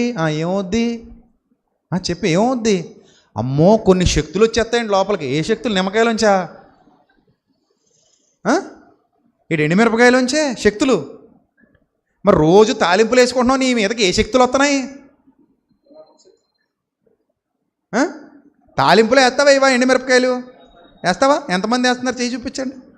అందరూ వేస్తున్నారుగా, మీరు అందరూ తింటున్నారా లేదా? తినమండి, తీసి పెట్టేస్తాడు. సాంబార్లో తగులుతాయండి, ఉప్మాలో లేదా ఇంకా ఎందులోనో తగులుతుంటాయండి, తీసి ఏం చేస్తామండి? పక్కన పెట్టేస్తామండి. భయం అండి మాకు, అందుకే తినమండి అంటారా? భయం వేసి పక్కన పెట్టేస్తారా? నోరు మండుద్దానా? అందులో ఉన్న కారం ఆల్రెడీ అందులో దిగిపోయింది, తిన్నా ఏం అవ్వదు ఇంకా. ఎందుకంటే అందులో ఉన్న దాన్ని ఏమంటారు, పవర్ అంతా ఇది ఏం చేసింది? పీల్చేసుకుంది. అందుకే తీసి పక్కన పడేస్తారు. కొంతమంది కలుపుకుని తినేస్తారు. ఇప్పుడు పచ్చిమిరపకాయ ఉందనుకోండి, నేను మామూలుగా తినేస్తాను, నేను తిని పక్కకి తిని అసలు. ఎందుకంటే నాకు ఇష్టం, అందులో మంచి మంచి ఎంజైమ్స్ ఉంటాయి, తినొచ్చు, మంచిది, అది శరీరానికి మంచిది, మరి తినొచ్చు. సరే, ఇప్పుడు మరి రోజు మీరు తినే పచ్చిమిరపకాయ, ఎండుమిరపకాయ, రోజు మీరు పిండుకుని తినే నిమ్మకాయ, అందులోకి శక్తులు వచ్చేస్తున్నాయని మీ గుడ్డి నమ్మకమా, అది మంచి నమ్మకమా? చెప్పాలమ్మా. మనకి గుడ్డి నమ్మకం. నమ్మేవాడుకో, నమ్మేవాడు నేను తిడతాడు, నన్ను తిడతాడు, నోర్మోయ్ మాకు తెలుసు దాని గురించి అంటాడు. ఏంటట? మాకు తెలుసు. ఆ నమ్మకంలో ఉన్నాడు, ఏం చేస్తాం? ఇంకా అతను అంతే, చచ్చేదాకా అలాగే ఉంటాడు, చచ్చేదాకా అలాగే ఉంటాడు. మొన్న ఎవరో అంటున్నాడు, నీకు తెలీదండి చేతబడి నోటు ఉంది. ఏ బడిది? చేతబడ. ఎక్కడా బడి? మాకు చెప్తే మేము జాయిన్ అవుతాం కదా ఆ బడిలో. ఉందట ఒకటి.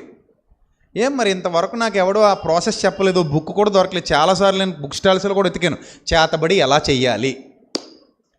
నిజమండి, చేతబడి చేయటం ఎలా, వాట్ ఈజ్ ద ప్రాసెస్, ఏంటి ఆ థియరీ ఏంటి, నేర్చుకుందాం అని పుస్తకాలు మణికంఠ బుక్ స్టాల్లో కూడా ఎతికాను. మన రాజమండ్రిలో ఎక్కడ బుక్స్ లేవు. ఒకవేళ ఎవడైనా బుక్ రాసినా ఆ థియరీ తప్పని చెప్పి నిరూపిస్తాను నేను.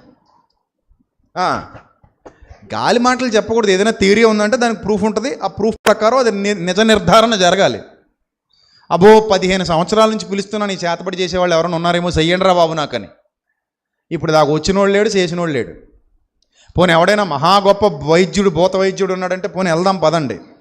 ఎంటుకలు కావాలంటే గుండు చేయించుకుని మరి ఇచ్చేస్తాను మొత్తం. పోనీ ఆడనే చేసుకోమనండి, గుండు మొత్తం తీసేసుకోమనండి. బ్లడ్ కావాలంటే పోనీ తీసిస్తాను, శాంపుల్ పెట్టుకోమనండి. చపాతి పిండితో బొమ్మ చేస్తాడో, లేకపోతే పిల్లలకి ఇచ్చే బాలాంతరం పిండితో బొమ్మ చేస్తాడో. ఏటది పిండి? అది బాలామృతం.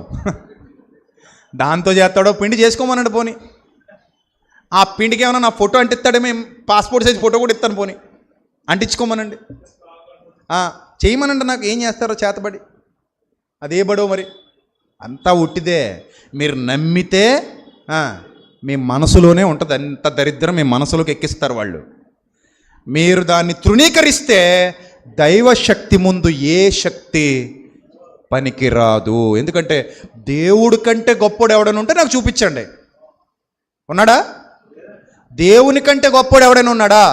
లేడు. దేవుని శక్తి కంటే గొప్ప శక్తి ఏదైనా ఉందా? లేదు. ఉంటే ఇంకో ప్రకృతిని చేసేయాలి ఎప్పటికి. ఆకాశం దేవుడిది, భూమి దేవుడిది, సూర్యుడు దేవునివాడు, చంద్రుడు దేవునివాడు, నక్షత్రాలు దేవునివి, అన్నీ దేవునివి. దేవుని కంటే గొప్పవాడు ఈ ప్రపంచంలో మరొకడు లేనప్పుడు మనం ఎవరికి భయపడాలి? దేవునికి భయపడితే సరిపోద్ది కదా. ఇంకెవరికైనా భయపడాలా? చెప్పండమ్మా, ఇంకెవరికైనా భయపడాలా? దేవుడు సరిపోడా మనకి భయపడడానికి, భక్తి చేయడానికి, కాపాడడానికి? ఆయన సరిపోడా?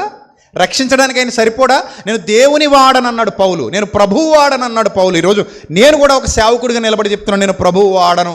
ఆయన తప్ప నా మీద అధికారం ఇంకెవరికి లేదు. నేను ఆయనకు లోబడుతున్నాను. నన్ను కాపాడువాడు ఆయనే. ఆయన నన్ను కాపాడే విషయంలో కునుకడు, నిద్రపోడు. ఆయన నన్ను విడువడు, ఎడబాయుడు. నేను ఎవరికి భయపడాలి ఇప్పుడు చెప్పండి? నాకు ఆయన చాలినవాడు, ఎంతైనా నమ్మదగినవాడు. నేను ఆయన నమ్మేశా, నేను ఆయన మీద ఆధారపడ్డా. నా భారం అంతా ఆయన మీద మోపాను. నా ప్రార్థనకు జవాబిస్తాడు ఆయన. నేను ఆయనకే ప్రార్థిస్తాను, ఎవరికి ప్రార్థించను. చాలదా నాకు? చాలదా? ఇంకెవరికైనా భయపడమంటారా? ఇంకెవరికైనా లోబడాలా? ఇప్పుడు చెప్పండి, ఒకవేళ ఆ చేతబడి చేసేవాడు ఎవడైనా ఉంటే దేవుణ్ణి దాటి నాకు చేతబడి పెట్టాలి, అవునా కదా? ఎవరిని దాటి పెట్టాలి నాకు చేతబడివాడు? దేవుణ్ణి దాటి పెట్టాలి నాకు. అసలు అదే అబద్ధం అనుకోండి. ఒకవేళ కాసేపు మీ నమ్మకం కొలిది ఉందనుకుందాం, కాసేపు పోనీ ఎందుకు మీ మాట తీసేయాలి, ఉందనే అనుకుందాం. అది అబద్ధం, మళ్ళీ చెప్తున్నది శుద్ధాబద్ధం. ఉందనుకుందాం. ఎవరిని దాటి పెట్టాలి నాకు వాడు? దేవుణ్ణి దాటి పెట్టాలి. పెట్టగలడా? ఆయన అనుమతి లేకుండా నా తల వెంట్రుక కూడా ఎవడు ముట్టుకోలేడు. ఎందుకంటే మీ వెంట్రుకలన్నీ లెక్కింపబడి ఉన్నవన్నాడు. మీరు పిచ్చుకల కంటే శ్రేష్ఠులు కారా అన్నాడు. ఇంత మంచి వాగ్దానాలు మనకున్నప్పుడు ఆ అబద్ధానికి, చీకటికి భయపడటం ఏంది నాకు అర్థం కాదు. దానికి భయపడొద్దు ఎవరు. అసలు క్రైస్తవ్యం అంటే జ్ఞానానికి నిలయంగా ఉండాలి తప్ప అజ్ఞానానికి కేంద్రస్థానం అని అన్యులతో దూషింపబడే విధంగా ఉండకూడదు. పోనీ ఇక్కడ ఉండదండి, ఏజెన్సీకి వెళ్దామంటారా? 100 సార్లు వెళ్ళాం ఏజెన్సీకి. రంపచోడవరం తిరిగాం, మారేడుమిల్లి తిరిగాం, ఇంకంటా లోపలికి వెళ్ళాం, ఇంకా లోపలికి వెళ్ళాం. ఎక్కడా మాకు ఎవరు అలాంటి వాళ్ళు కనబడలేదు. ఇప్పటికీ మన పిల్లలు వెళ్తానే ఉన్నారు అక్కడికి. ఎవరు లేరు. మూఢ విశ్వాసాలతో బలులు ఇస్తుంటారు. బలులు అవి ఇవి మూఢ విశ్వాసాలు. అవి ఏముండవు. అవి ఎంత పిచ్చితో చేసే పనులు అవి. కాబట్టి ఇప్పుడు శాస్త్రుల పరిచయులు ఏ నమ్మకాల్లో ఉన్నారు? మూఢ నమ్మకాల్లో ఉన్నారు. ఇప్పుడు మూఢనమ్మకంలో ఉన్నోడికి మనం జ్ఞానం చెప్పేస్తే అర్థమైపోద్ది అంటే అర్థం అవ్వదు.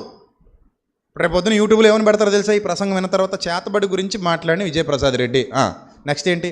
చేతబడి లేదన్నాడు, చేతబడి చేసే వాళ్ళందరినీ తక్కువ చేసి మాట్లాడాడు, నీకు నిరూపిస్తా అంటాడు. నన్ను నిరూపించంటే ఎవడొకని తీసుకొస్తాడు, ఆడు చెప్తాడు మైకులో ఉందని. అది నేను ఎట్ట నమ్మేది? నువ్వు చెప్తే నేను నమ్మాలా?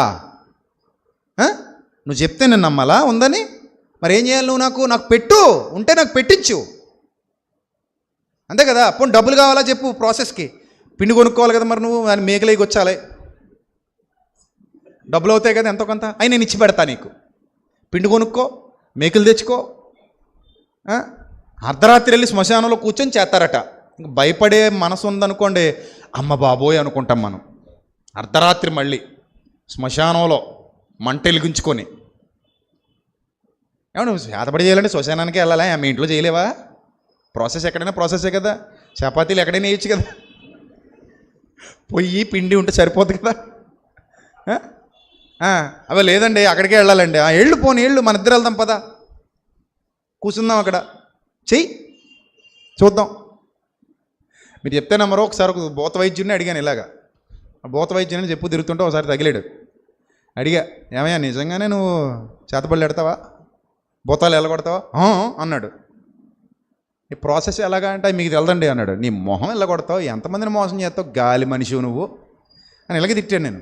తిడితే మీరు ఎవరండి అంటున్నాడు. నేను ఎవడో నీకు ఎందుకులే, ఇలాంటి గాలి పనులు చేసుకు బతక్కో, తప్పది, మోసం చేయకు మనుషుల్ని. నిజంగానే నీకు అంత దెయ్యాలతో కాంటాక్ట్ ఉంటుందా? ఏ నెంబర్తో మాట్లాడతావు?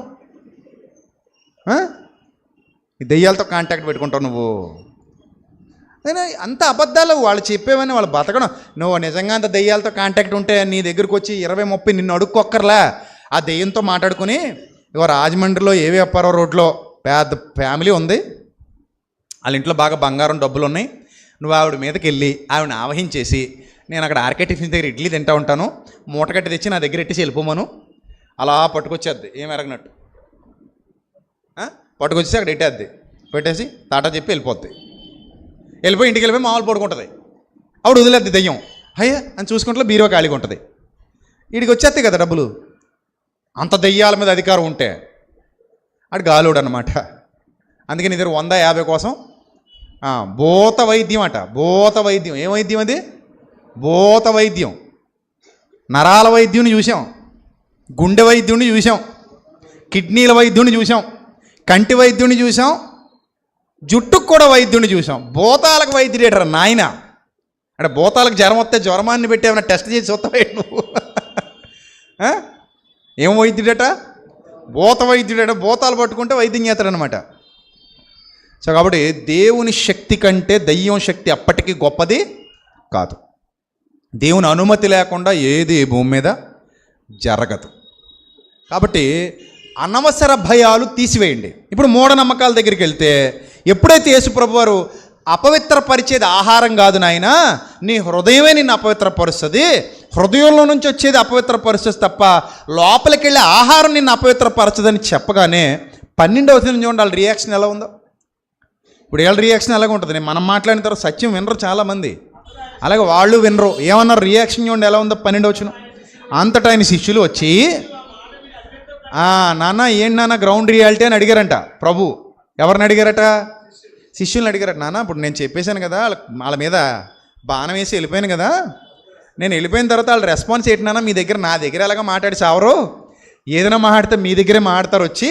సరే మీ దగ్గర ఏం మాట్లాడారు నాయన అని అడిగారట. ఎవరిని అడిగారట? శిష్యుల్ని అడిగారు. ఎవరు అడిగారు? ప్రభు అడిగారు. అడిగితే ప్రభువుకి శిష్యులు ఏం చెప్పారు చూడండి. పరిసయ్యులు, ప్రభువా నీ మాటలు విని పరిసయ్యులు ఏమయ్యారు ప్రభువా? అభ్యంతరపడ్డారు. ప్రభువా నచ్చలేదు ప్రభువా, వాళ్ళకి ఏమవలేదు, నీ మాటలు వాళ్ళకి నచ్చలేదు ప్రభువా అని ప్రభువుకి చెప్పారట శిష్యులు వచ్చి. అభ్యంతరపడురి. ఆయన అడుగగా ఆయన అన్నాడట, పరలోకమందున్న నా తండ్రి నాటని ప్రతి మొక్క తీసి అవతల పడేస్తాడు ఆయన. అది ప్రభువు నాటిన మొక్క కాదు, సాతాను నాటిన మొక్క. దేవుని జ్ఞానం లేని మొక్కది, పనికి మాలిన మొక్క, పనికిరాని మొక్క తీసి అవతల పడేశాడు. నెక్స్ట్, వారి జోలికి పోకండి, వారు గుడ్డోళ్ళయుండి గుడ్డివారికి త్రోవ చూపువారు. గుడ్డివాడు గుడ్డివానికి త్రోవ చూపిన ఎడల వారిద్దరూ గుంటలో పడుదురు కదా అన్నారట. ఇంత పెద్ద మాట అన్నాక అప్పుడు పేతురు అడిగాడట. అందుకు పేతురు, ఈ ఉపమాన భావం మాకు తెలుపమని ఆయన అడుగగా, ప్రభువా, వాళ్ళు చెప్పేది ఇన్ని సంవత్సరాలు నమ్ముతూ వచ్చాం. చేతులు కడుక్కోకుండా తింటే అపవిత్రత లోపలికి వెళ్ళిపోద్దని, మేము అపవిత్రులం అయిపోతామని, ఆ పదార్థం మమ్మల్ని అపవిత్రులుగా చేస్తుందని మేము నమ్మాం. మరి ఇప్పుడు మీరేమో ఇలా చెప్తున్నారు ప్రభువా, ఈ ఉపమాన భావం మాకు అర్థం కాలేదు ప్రభువా, మాకు కొంచెం వివరించండి ప్రభువా అని అడిగారట. అప్పుడు ప్రభు వాళ్ళకు ఉపదేశిస్తున్నారు. ఏమని ఉపదేశిస్తున్నారు చూడండి ఈసారి. ఆయన మీరును ఇంతవరకు అవివేకులై ఉన్నారా? చూడండి, ఎవరట అవివేకులు? శిష్యులు కూడా ఎలా ఉన్నారట అప్పటికి? ఒప్పుకోవాలొద్దా? అంటే శిష్యులు కూడా ఎవరిని నమ్ముతున్నారనమాట? చెప్పండి, మీరు ఓపెన్గా చెప్పండి. అప్పటి వరకు శిష్యులు కూడా ఎవరిని నమ్ముతున్నారు? ఆ పెద్దలనే నమ్ముతున్నారు. ఆ పెద్దల పారంపర్యాచారాన్ని యేసు ప్రభుతో తిరుగుతున్నారు, వాళ్ళని నమ్ముతున్నారు. ఎంత బాగుందో చూడండి. యేసు ప్రభుతో తిరుగుతున్నారు, ఎవరిని నమ్ముతున్నారు? వాళ్ళు చెప్పే అబద్ధాలు నమ్ముతున్నారు. అప్పుడప్పుడు మనోళ్ళు కూడా ఉంటారు. కొన్ని సందర్భాల్లో కోపం వస్తుంది నాకు కూడా. మనతోనే ఉంటారు, మనతోనే కూర్చుంటారు, మనతోనే ప్రభువు బల తీసుకుంటారు, మనతోనే ప్రార్థనలు ఏకీపిస్తారు. బయటికి వెళ్ళి ఎవడో గాలిోడు చిన్న మాట వేస్తాడు, లోపల నమ్మేస్తారు. మొన్న ఒక ఆయన పెళ్ళికి పిలిచాడు నన్ను చాలా రోజుల కిందట. సార్ 9 గంటల 30 నిమిషాలకు ఉండాలి సార్ అన్నాడు. ఎన్ని గంటలకట? 9 గంటల 30 నిమిషాలుగా. ఏం చేయమంటే వచ్చాను నన్ను. లేదు సార్, ఆ టైంలో మాత్రం మీరు తాళి కట్టించేయాలి సార్ అన్నాడు. నేనేమన్నా అనుకున్నావా? నేనెందుకు కట్టిస్తానే తాళి? నేను వాకింగ్ చెప్పనీకి వస్తున్నా. నువ్వు పిలుచుకున్నది ఎవరిని? వివాహ కర్తని, రిజిస్ట్రార్ని. అతనితో చెప్పుకో, అతను కట్టించుకోమను. ఎందుకు ఈ 9:30 లింక్ ఏంటి నీకు అని అడిగాను. అంటే ఏం లేదు సార్ అంటే పర్లేదు చెప్పు. అది ఏం లేదు సార్, కొంచెం తొందరగా అయిపోతే భోజనాలు తొందరగా అయిపోతాయని సార్. అప్పుడు 9:35కి అయితే నీకు ఏమైనా ప్రాబ్లమా? 9:25కి అయితే నీకు ఏమైనా ప్రాబ్లం? ఒక 10 నిమిషాలు ముందు చేస్తే నీకు ఏమైనా ఇబ్బందా? అంటే ఎందుకు సార్ 10 నిమిషాలు ముందు? 9:30కే చేద్దాం సార్. అలా కదే, అప్పుడు 9 గంటలకు చేసేద్దాం, ఇంకా తొందరగా అయిపోతాయి కదా భోజనాలు, 3 సార్లు తినొచ్చు. అలా కాదు సార్, 9:30కే సార్. అప్పుడు ఇంత గడ్డెట్టి, నాకు తెలుసు నువ్వు 9:30 ఎందుకు లాక్ చేస్తున్నావో అని పని గట్టుకు 10 గంటలకు వెళ్ళాను నేను. దరిద్రం వదులుతాను. నన్నేం పొమ్మలు లేడుగా. పెళ్ళి మానేస్తాడా? పిచ్చి ఒక్కొక్కరికి ఉంటుంది. మీలో కూడా కొంతమందికి ఉంటుంది. అంతా ఇక్కడ బాగానే వింటారు, మళ్ళీ బయటికి వెళ్ళిన తర్వాత అలా కాదండి మాకండి ఏంటండి మాకు కొన్ని ఉంటాయండి. ఏంటవి? కొన్ని ఉంటాయండి. ఆ కొన్ని సావా మనకి? ఇప్పుడు సమయం అంతా మంచిదమ్మా, ఏదైనా చెడ్డ సమయం ఉందమ్మా? మీరు చెప్పండి నాకు. పోనీ ఏమైనా మీటర్ ఉందా? ఇది చెడ్డ సమయము కొలవడానికి ఏమైనా మీటర్ ఉందా? ఇస్ దేర్ ఎనీ మీటర్ ఉందా? ఏమైనా మీటర్ ఉంటే చెప్పండి, పోనీ నమ్ముదాం. ఇది చెడ్డది, ఇది మంచిది కొలవడానికి, నీళ్లను కొలవడానికి ఒక మీటర్ ఉంటుంది. మంచి నీళ్ళు, చెడ్డ నీళ్ళు కొలవచ్చు. అలాగే పాలను కొలవడానికి కూడా ఒక మీటర్ ఉంటుంది, కొలవచ్చు. పాలు మంచివా చెడ్డవా, నీళ్ళు ఏమైనా కలిపేశారా కొలవచ్చు. పాలను కొలవడానికి మీటర్ ఉంటుంది, నీళ్లను కొలవచ్చు, రక్తాన్ని కొలవచ్చు, ప్రపంచంలో నూనెను కొలవచ్చు. ప్రపంచంలో చాలా వాటి యొక్క క్వాలిటీ క్వాంటిటీ తెలుసుకోవడానికి రకరకాల మీటర్స్ ఉన్నాయి. కాలానికి చెడ్డ మంచి ఆపాదించడానికి ఏమైనా మీటర్ ఉందా? నువ్వు చెప్పు. ఇది చెడ్డ కాలము, ఇది మంచి కాలము ఎక్కడుంది? చెప్పండి ఎక్కడుంది? ఎక్కడా కూడా కాలానికి మంచి చెడ్డ ఆపాదించడానికి మన దగ్గర ఎలాంటి రైట్స్ లేవు. ఎందుకంటే ప్రతిదీ మంచిదే. దేవుడు సృష్టిని చేసినప్పుడు ఏమని రాశాడు? ఆదికాండంలో చేసిందంతటిని చూసి ఏమన్నాడు మా ప్రభు? మంచిది మంచిది మంచిది మంచిది. అప్పుడు మీరు అడగొచ్చు, మరి దినములు చెడ్డవన్నాడు కదండి. దినములు చెడ్డవంటే దినాలు మంగళవారం చెడ్డది, బుధవారం చెడ్డది, శనివారం చెడ్డదని కాదు. మరేంటి దినములు చెడ్డవంటే? దినములు చెడ్డవి కనుక సమయమును పోనీయక, అంటే రోజులు బాగాలేదు అని మన డైలాగే మనకు చెప్పాడు. రోజులు బాగాలేదంటే అర్థం ఏంటి? అప్పుడప్పుడు చూడండి, ఆడపిల్లలు బయటికి వెళ్తున్నప్పుడు అంటాం, అమ్మా జాగ్రత్తగా అమ్మా, రోజులు బాగాలేదమ్మా, జాగ్రత్తగా చదువుకొని ఇంటికి వచ్చి అమ్మా, ఏం బాగాలేదమ్మా, రోజులు బాగాలేదమ్మా అంటావా మనం ఆడపిల్లలతో? అంటావా? అంటే రోజులు బాగాలేదమ్మా అంటే ఇప్పుడు మీ లెక్కల్లో ఏంటి దాని ఉద్దేశం? బయట సమాజం పరిస్థితి బాగాలేదని, దానికి అలా వాడతాం, ఆ పదం వాడతాం. అంత మాత్రాన సమయం చెడ్డదని కాదు. సమయం ఎప్పటికీ చెడ్డది కాదు, సమయం మంచిదే. ఆ సమయాన్ని దుర్వినియోగం చేసుకుంటే చెడ్డదిగా మారుతుంది, మన బ్రతుకు చెడ్డదిగా మారుతుంది. సద్వినియోగం చేసుకుంటే మన బ్రతుకు ఎలా మారుతుంది? మంచిగా మారుతుంది.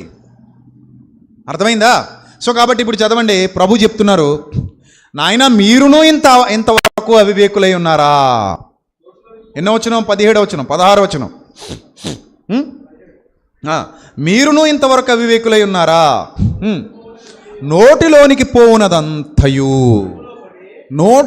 పోవునదంతయు ఏం తింటే అది ఆహారం సుమి, ఆహారం నోట్లోకి పోయేది కదా అని మళ్ళీ శుద్ధ ముక్కలు, సున్నం ముక్కలు, బియ్యం, చాక్ పీసులు, అదే స్లేట్ పెన్సిళ్ళు, ఇవి కావసమా? కొంతమంది ఇష్టపడి తింటారు అవి కాదు. మరి ఏంటి నోట్లోనికి పోవునదంతయు అంటే ఏంటి? ఎనీ కైండ్ ఆఫ్ ఫుడ్, ఆహార పదార్థాలు, అవి ఏవైనా కానివ్వండి, తినేవి. నోటిలోనికి పోవునదంతయు దేంట్లో పడుద్దట? జీర్ణాశయంలో, జీర్ణ వ్యవస్థలో పడుతుంది, కడుపులో పడుతుంది. పడి బహిర్భూమిలో ఉదయకాలం విడవబడుతుంది. ప్రాసెస్ ఇది. సృష్టిలో జరిగే సృష్టి క్రమం, శరీర ధర్మం. మీరేం తిన్నా సరే నోట్లోంచి కడుపులోకి వెళ్తుంది. కడుపులో జీర్ణ వ్యవస్థలో అరుగుదల స్టార్ట్ అవుతుంది.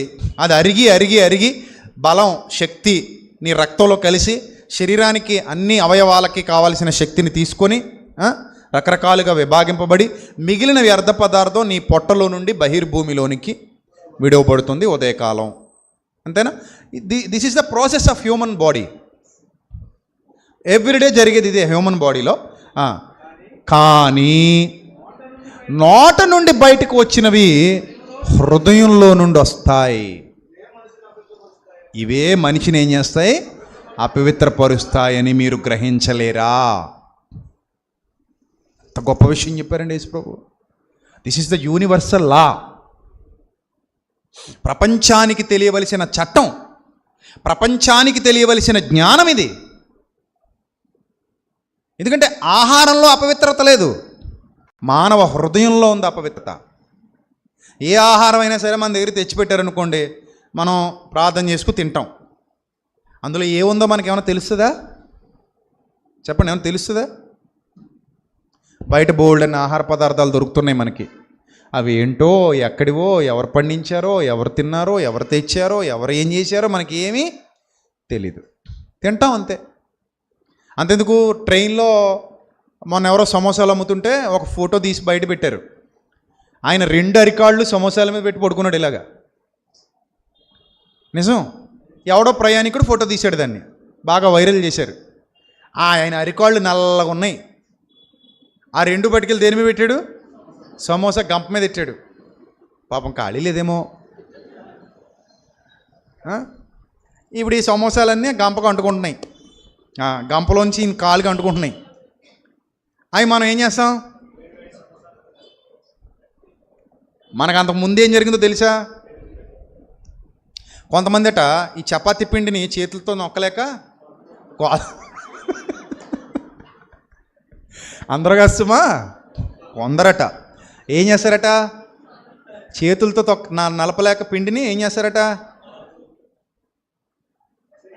టేస్టీగా కాళ్ళతో టేస్టీగా చేస్తారట. అని ఏమవుద్దట మరి? ఏమైనా అవ్వచ్చు, మనకు తెలీదు. మనం వేడివేడి సమోసా, ఛాయ్ వేడివేడి ఛాయ్ అంటే తాగేస్తాం అంతే, తినేస్తాం అంతే. ఆడు ఎలా తొక్కాడో, ఏం కక్కాడో మనకి తెలియదు, తినేయడమే. ఒకసారి మంచి రెస్టారెంట్ అని వెళ్ళిపోతుంటాం, ఆడది ఎలా చేశాడు, ఆ లోపల ఏం జరిగింది ఎవడో తెలుసు. మన ప్లేట్లోకి వచ్చేసరికి బాగానే ఉంటుంది కదా, ఆ లోపల ఏం జరుగుతుందో ప్రార్థన చేసుకుని తినేయడమే. తర్వాత దైవాదేనం. తండ్రి నీ చిత్తం, తినేస్తున్నాం మరి. ఎందుకంటే ఇది ఇంట్లోది కాదు, బయటిది. కొన్ని చోట చట్నీలు ఉంటుంటాయి, తేడాగా ఉంటాయి. సో అవన్నీ నేను మాట్లాడితే బాగోదు. మొన్న ఒక అదేంటది పానీపూరి ఎవరో అపార్ట్మెంట్లో తీశారు వీడియో. అది నేను ఇంతకు మించి మీకు చెప్పను, మీరు చెప్తే బాగోదు కూడా. అపార్ట్మెంట్ కిటికీలోంచి వీడియో తీస్తున్నారు కిందకి ఫోన్ పెట్టి. ఆడ కింద పెట్టాడు బండి, వాళ్ళ పైన ఉన్నారు అపార్ట్మెంట్లో, చెట్లు అవి ఉన్నాయి, అందులో తీశారు కెమెరా పెట్టి సీక్రెట్గా. ఆడ కింద ఏం చేయాలో అది చేశాడు. మళ్ళీ ఆ చెంబు అలా వాడేశాడు, పానీపూరి పెట్టేశాడు. వచ్చిన వాళ్ళు లొట్టలేసుకుంటూ తినుకుంటూ పోయారు. మనకు తెలియదు అక్కడ ఏం జరిగిందో, మనకు తెలియదు. అక్కడ తిన్నామా వచ్చామా అంతవరకే. దాని ముందు ఫ్లాష్ బ్యాక్ ఏంటి మనకు తెలియదు. ఇది పరిస్థితి. సో కాబట్టి ఇప్పుడు చెప్పండి, ఇలాగ ఎన్ని పదార్థాలు రోజు లోపలికి వెళ్తున్నాయి మానవుడికి? ఎన్ని వెళ్తాయో తెలియదు. బయట తిని తిండంతా మంచిగా ఉందో లేదో మనకు తెలియదు, శుభ్రంగా ఉందో లేదో మనకి తెలియదు కదా. ఒకసారి పురుగులు కనబడుతుంటాయి, ఒకసారి అవి కనబడుతుంటాయి, ఇవి కనబడుతుంటాయి. చూసుకుంటే వద్దంటాం, చూడకపోతే తినేస్తాం.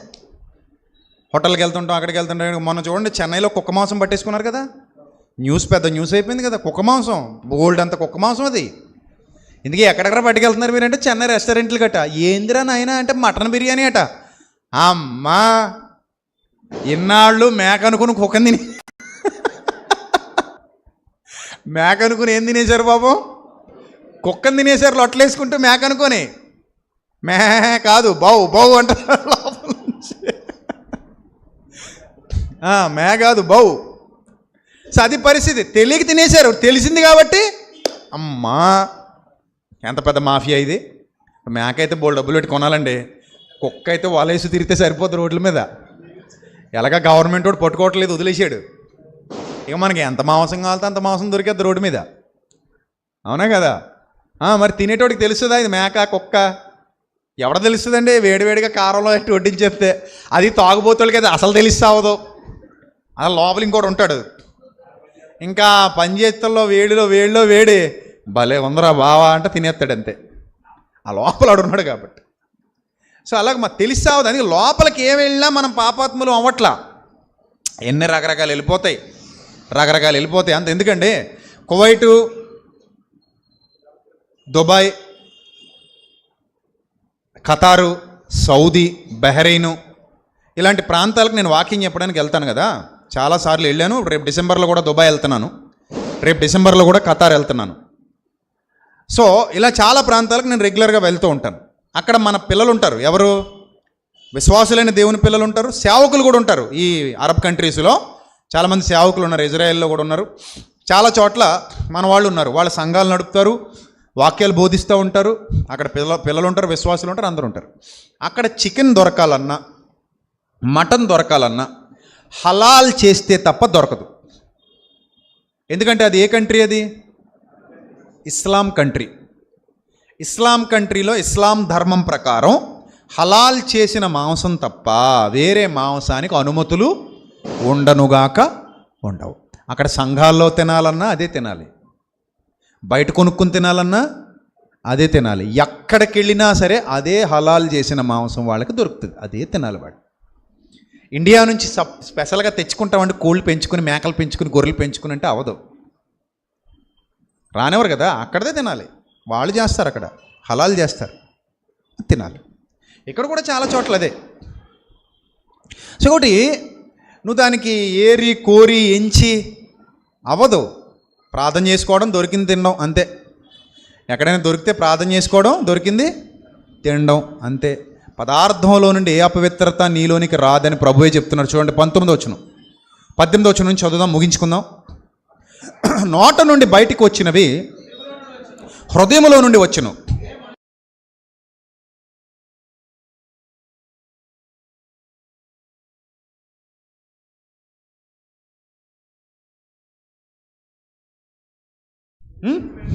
నీ హృదయంలో నుండి ఏదైతే చెడ్డది బయటకు వస్తుందో అది ఏంటట? వింతకి వచ్చేవేంటట? 19వ వచనం చూడండి. దొరలు వచ్చనా, దురాలోచన ఏం తింటే పుడద్దండి? జాంకాయ తింటే పుడద్దా? కొబ్బరికాయ తింటే పుడద్దా? మరి ఏం తినాలి దురాలోచన పుట్టాలంటే? చికెన్ తినాలా? మసాలా బాగేసిన మటన్ తినాలా? మరి ఏం తినాలండి దురాలోచనకి? లేదు కదా. దురాలోచన వెజిటేరియన్స్కి పుడుద్ది, నాన్ వెజిటేరియన్కి పుడుద్ది. చివరికి వాని బాల్యము నుండియే వాని హృదయం ఎప్పటి నుంచట బాల్యము నుండియే వాడి హృదయం చెడ్డ. ఫుడ్ వల్ల చెడ్డది కాదు, ఫుడ్ వల్ల హృదయం చెడ్డది అవ్వదు. మహా అయితే ఫుడ్ ఇన్ఫెక్షన్ అయితే పొట్ట ఇబ్బంది పడుద్ది, కొంచెం మంట రావడం కానివ్వండి, యూరిన్లో మంట కానివ్వండి, లేకపోతే విరోచనాలు కానివ్వండి, అన్ఈజీగా ఉండడం కానివ్వండి, ఆకలి చచ్చిపోవడం కానీ రకరకాలు. అంతే తప్ప మనకు దురాలోచనలు రావు భోజనం పాడైతే. కానీ హృదయం పాడైతే ఏమొస్తాయట? దురాలోచన వస్తాయి. దురాలోచన భోజనం వల్ల రాదు, మానవ హృదయం పాడైతే వస్తుంది. నెక్స్ట్ నరహత్య. ఏం తింటే చేస్తావు నరహత్య? ఏం తింటే చేస్తావు? ఆ మధ్య ఎవరో ఒక ఆయన అన్నాడు, కోళ్ళు తిన్న వాళ్ళందరూ కోళ్ళగా అయిపోతారట, మేకలు తిన్న వాళ్ళందరూ ఏమైపోతారట? మేక స్వభావం వచ్చేస్తుందట. గొర్రెలు తిన్న వాళ్ళందరికీ ఏ స్వభావం వస్తుందట? గొర్రె స్వభావం వచ్చేస్తుందట. ఓహో, మరి ఇంకా మీకు విషయం చెప్పనా? మనం తినే ఆహార పదార్థాలన్నింటిలో బ్యాక్టీరియా ఉంటుంది. చివరికి పెరుగులో కూడా బ్యాక్టీరియా ఉంటుంది. పెరుగులో కూడా పిండి పులియడానికి కూడా ఈస్టే బ్యాక్టీరియా కారణం. ఈస్ట్ పిండి పులుస్తుంది, ఆ బ్యాక్టీరియా. మీరు మైక్రోస్కోప్లో చూస్తే అన్ని పురుగులే కనబడతాయి మీకు. తిండి తినలేరు. ఇంకా ఏదైనా ఒకటి పెట్టుకొని, ఒక బన్ కానివ్వండి, ఒక మటన్ కానివ్వండి, చికెన్ కానివ్వండి, వాట్ ఎవర్ ఇట్ మేబీ, మైక్రోస్కోప్లో దాన్ని పరిశీలనగా చూస్తే కొలకొలకొలమంటూ తిరుగుతా కనబడతాయి పురుగు. అప్పుడు నోట్లో పెట్టగలమా? నమస్కారం నాయన వద్దంటాం కదా. సో బ్యాక్టీరియా లేని ఆహారమే లేదండి అసలు ప్రపంచంలో. ప్రతి చోట బ్యాక్టీరియా ఉంది. మన కడుపులో కూడా మంచి బ్యాక్టీరియా ఉంటుంది, ప్రోబయోటిక్స్ అంటారు. పెరుగు ఎందుకు తినమంటారు అనుకుంటున్నారు? ప్రోబయోటిక్స్ లోపలికి వెళ్తాయి. దాన్ని మందుల రూపంలో కూడా తీసుకోవచ్చు. పెరుగు తినని వాళ్ళు ప్రోబయోటిక్స్ వాడతారు. పెరుగు తినే వాళ్ళకి డైరెక్ట్గా లోపలికి వెళ్తుంది మంచి బ్యాక్టీరియా. అర్థమైందా? బ్యాక్టీరియా లేకుండా లేదండి. ఏదో బ్యాక్టీరియా లోపలికి వెళ్తానే ఉంటుంది, మంచి చేసేదో చెడు చేసేదో. రైట్. ఇప్పుడు కాబట్టి నరహత్యలు అనేవి ఫుడ్ వల్ల జరగవు, హృదయంలో ఉన్న ఆలోచనలు. తర్వాత వ్యభిచారాలు, వేశ్యాగమనములు, దొంగతనములు, అబద్ధ సాక్ష్యాలు, దేవదూషణలు హృదయములో నుండి వచ్చును. యేసు ప్రభు వారి జ్ఞానం ఇది. ఎక్కడమ్మా? హృదయంలో నుండి వస్తాయి. అందుకే హృదయము ఘోరమైన వ్యాధి గలది, అది అన్నిటికంటే మోసకరమైనది, దాన్ని భద్రంగా కాపాడుకో. భక్తి జీవితానికి కూడా హృదయమే బాగుండాలి. భక్తిహీనతకు కూడా మూలమేది? హృదయమే. దేవుడు ఉండే స్థానం ఏది? హృదయమే. దైవం ఉండే స్థానం ఏది? హృదయమే. కాబట్టి దేని జాగ్రత్తగా కాపాడుకోమన్నాడు దేవుడు? హృదయాన్ని జాగ్రత్తగా కాపాడుకో, పొట్టను కాదు. పొట్టను కూడా కాపాడుకో బాడీ కోసం, హృదయాన్ని కాపాడుకో నిత్యజీవం కోసం, భక్తి కోసం. అందుకే ఫైనల్గా ముగించుకుందాం. ఇవే మనుష్యుని అపవిత్రపరచును కానీ, 20వ వచనం కన్క్లూజన్.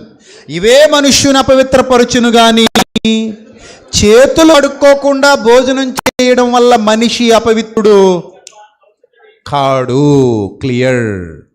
కానీ వాళ్ళే నమ్మారు, చేతులు కడుక్కోకుండా భోజనం చేస్తే మనిషి అపవిత్రుడు అవుతాడని అబద్ధాన్ని వాళ్ళు నమ్మారు. యేసుప్రభు ఏం నమ్మారు? హృదయం కడుక్కోకపోతే మనిషి ఏమవుతాడు? అపవిత్రుడు అవుతాడు. అందుకని ఇప్పుడు మనందరం ఏం కడుక్కోవాలి? హృదయాన్ని కడుక్కోండి. తిండి వల్ల అపవిత్రుడు కావు, తిండి వల్ల నీకు ఎలాంటి అపవిత్రత రాదు. హృదయంగా బాగుపోతే మాత్రం నీ మనస్సాక్షి అపవిత్రం అయిపోద్ది. ఎంపిక బాగోకపోతే నీ మనస్సాక్షి అపవిత్రం అయిపోద్ది. ఫుడ్ గురించి మనకి ఎక్కడి నుంచి ఏమొస్తుందో కూడా మనకు తెలియదు. తింటున్నాం, డైలీ తింటున్నాం, అది ఎక్కడి నుంచి వస్తుందో కూడా మనకు తెలియదు. నిజానికి దాని పుట్టుపూర్వోత్తరాలు కూడా మనకి తెలియదు. ఏ రైతు పండించాడో మనకి తెలియదు, ఏం చేసి పండించాడో మనకి తెలియదు. మనకు తెలిసిందల్లా ఒకటే, తండ్రి నాకు ఆహారం ఇచ్చావు, నేడు అనుదిన ఆహారం మాకు దయచేయుము అని శిష్యులు ప్రార్థించినట్టుగా ప్రభు ప్రార్థన నేర్పించారు కదా. మా అనుదిన ఆహారం నేడు మాకు దయచేయుము, శిష్యులకు నేర్పించారు ప్రార్థన. అలాగా మా అనుదిన ఆహారం మాకు దయచేసావు తండ్రి, నీవిచ్చిన ఆహారమును బట్టి నీకు కృతజ్ఞతాస్తుతులు చెల్లిస్తున్నాను తండ్రి. చెల్లించి ఏం చేశాను? తిన్నాను, అంతే. ఆ పూటకి కడుపు నింపుకున్నాను, అంతవరకే తెలుసు నాకు. అది ఎవరు పండించారో నాకు తెలియదు, అది ఎవరి దగ్గర నుంచి వచ్చిందో నాకు తెలియదు, దాని వెనక ఎవరున్నారో నాకు తెలియదు. నా దగ్గరకు వచ్చింది, నేను కొనుక్కున్నాను, లేకపోతే నాకు ఎవరైనా పెట్టారు, తిన్నాను, అంతే. నా కడుపు నిండింది, అక్కడితో అయిపోయింది, అంతే. ఇప్పుడు బయటికి వెళ్తారు, ఆర్కే టిఫిన్స్ ఎదురుగా ఉంది పెద్దది, పక్కనేమో సూర్య రెస్టారెంట్ ఉంది, ఇంకా అలా పోతే బోల్డెన్ ఉన్నాయి రెస్టారెంట్లు. అన్ని రెస్టారెంట్లకి తిరుగుతారు మీరు, అందులో ఎక్కడి నుంచి వస్తుందో మీకు ఏమైనా తెలుసా? ఎవరు తెచ్చారో తెలుసా? ఎవరు ఉండారో తెలుసా? ప్రార్థన చేసుకు తినడం ఒక్కటే తెలుసు మనకి. ఇప్పుడు మనకేమర్థమైంది? తిండి వల్ల నేను అపవిత్రుడిని కాను, అపవిత్రురాలిని కాను. మరి దేనివల్ల అవుతాను? హృదయంలో నుండి వచ్చే వాటి వల్ల అవుతాను. యేసుప్రభు వారి మాట, నా మాట, ఎవరి మాట మీదే చెప్పాలి, అందరూ చెప్పాలి, బయట ఉన్నవాళ్ళు లోపల ఉన్నవాళ్ళు. ఎవరి మాట ఇది? కొంచెం గట్టిగా చెప్పండి. యేసుప్రభు వారి మాట, నా మాట కాదు కదా. మీరు మళ్ళీ ఇంటికి వెళ్ళిన తర్వాత మత్తయి సువార్త 15వ అధ్యాయం మొదటి నుంచి 20 వచనాలు బాగా చదవండి, బాగా అర్థమవుతుంది మీకు. అది యేసుప్రభు వారి మాట తప్ప నా మాట కాదు. యేసుప్రభు చాలా కొండతలు కొట్టినట్టు చెప్పారు. అది శాస్త్రులు పరిచయులతో జరిగినటువంటి వివాదం, అది తీసుకొచ్చిన వివాదం. అప్పటికి ప్రజల్లో బాగా అనుకుపోయిన మూఢ నమ్మకం కూడా, దాన్ని తొలగించడానికి యేసుప్రభు వారు పడినటువంటి ప్రయాస. కాబట్టి ప్రియమైన దేవుని ప్రజలారా, సత్యాన్ని అర్థం చేసుకున్నప్పుడు కొన్ని చూడండి, ఒక్క మాట చెప్పి ముగిస్తాను. చెయ్యి ఉంది కదా, ఈ చెయ్యిని ఇలా వెనక్కి పెట్టి సిమెంట్ కొట్టి వేసేసాం. సిమెంట్ కొట్టి తెలుసు కదా, ఇరిగిపోయినప్పుడు వేస్తుంటారు. వేసేసాం, 3 నెలలు అలాగే వదిలేసాం. ఎన్ని నెలలు? 3 నెలలు. 3 నెలలు ఇలాగ వేసి కట్టు, ఇది ఇలా పెట్టేసాం వెనక్కి, ఇలా ఉంది కట్టు. ఎన్ని నెలలు? 3 నెలలు. After 3 months కట్టుకోసాం. ఏంటి చెప్పండి నెక్స్ట్? కట్టుకోసాం. ఇప్పుడు మీరు అనగలరా? ఎందుకు అనలేరు? చెప్పండి, ఎందుకు అనలేరు? 3 నెలల పాటు దీన్ని ఇలా పెట్టి ఏం చేసాం? ఫిక్స్ చేసేసి కట్టేసేసాం. అంటే 3 నెలల పాటు ఇది తోడుకుపోయినట్టు తోడుకుపోయింది. ఇప్పుడు సడన్గా ఇలా తీసేసి ఇలా అనాలంటే అవ్వదు. మళ్ళీ దానికి ఏం చేయాలి తెలుసా? ఆఫ్టర్ 3 months ఫిజియోథెరపీకి వెళ్ళాలి. దానికి శుభ్రంగా ఆయిల్ అయ్యి రాసి మెల్లిమెల్లిగా విరిచి మళ్ళీ యథాస్థితికి తేవడానికి డాక్టర్లకి చాలా పెద్ద పని అవుతుంది. ఎన్ని నెలలకే? జస్ట్ 3 monthsకి. అది 6 months అయితే ఇంకొంచెం ఎక్కువ కష్టపడాలి. 1 year అయితే కష్టపడినా రాకపోవచ్చు, ఇరిసేసి ఆపరేషన్ చేయాలేమో. గడ్డగట్టుకుపోయింది, ఇంక తోడుకుపోయింది. 5 ఏళ్ళు అయితే అమ్మో, 10 ఏళ్ళు అయితే బాబోయ్, 20 ఏళ్ళు అయితే. నేను ఎందుకు చెప్తున్నానంటే, 20 ఏళ్ళు నిన్ను ఎవరైనా అజ్ఞానంలో ముంచేస్తే ఏమైపోతావు? 30 ఏళ్ళు నిన్ను ఎవడైనా అసత్యంలో ముంచేస్తే ఏమైపోతావు? నిన్ను మార్చడం నా వల్ల అవుదా? ప్రభు దిగొస్తేనే అవలేదట ఈ శాస్త్రుల పరిశీలన మార్చడం. ఎందుకు? 100 సంవత్సరాలుగా ఒక అజ్ఞానంలో ఇరుక్కుపోయి ఉన్నారు వాళ్ళు, తోడుకుపోయారు, అలాగా గడ్డగట్టుకుపోయారు, అందులో గడ్డగట్టుకుపోయారు. ఇంకా అలా గడ్డగట్టుకుపోయిన వాళ్ళు బయట తీసుకురావడం మన తరం అయితే కాదు, మన తరం కాదు. కాబట్టి ప్రియమైన దేవుని ప్రజలారా, సత్యాన్ని అర్థం చేసుకోండి. ఎప్పుడైతే మీరు అసత్యంలో మునిగిపోతారో మీకు అన్నీ భయాలే. ప్రతి వారు మిమ్మల్ని భయపెడతారు, కానీ దేనికి భయపడకండి. ఎందుకంటే దేవునికి భయపడేవాడు ఇక దేనికి భయపడడు. దేవుని యందు భయభక్తులు నిలిపిన వాడు ఎవ్వరికీ భయపడాల్సిన అవసరత లేదు. అపవాదికి అస్సలు భయపడక్కర్లేదు. అపవాది గొప్పడా, దేవుడు గొప్పడా? దేవుడంటే అపవాదికి భయమా, అపవాది అంటే దేవుడికి భయమా? కరెక్ట్గా చెప్పాలి నాకు, మళ్ళీ ఏమైనా తేడాగా చెప్తారేమో అని. దేవుడంటే అపవాదికి భయమా, అపవాది అంటే దేవుడికి భయమా? దేవుడంటే అపవాదికి భయం. అపవాదిని దేవుడు వెళ్ళగొడతాడా, దేవుడిని అపవాది వెళ్ళగొడద్దా? దేవుడే అపవాదిని ఏం చేశాడు? ఆయన కాళ్ళ కింద చితకదొక్కింది ఎవరిని? సాతానుని. సాతాను కాళ్ళ కింద ఎప్పుడైనా ప్రభు చితకదొక్కబడ్డా? మరి ఇప్పుడు మీరు ఎవరికి భయపడాలి? ఎవరికి భయపడితే బాగుంది? ప్రభువుకు భయపడితే సరిపోద్దా? దయ్యానికి కూడా, అపవాది కూడా, సాతాను కూడా భయపడాలా? దేనికి భయపడాలి? ప్రభువుకు భయపడితే సరిపోద్ది, ఇంకెవరు భయపడక్కర్లా.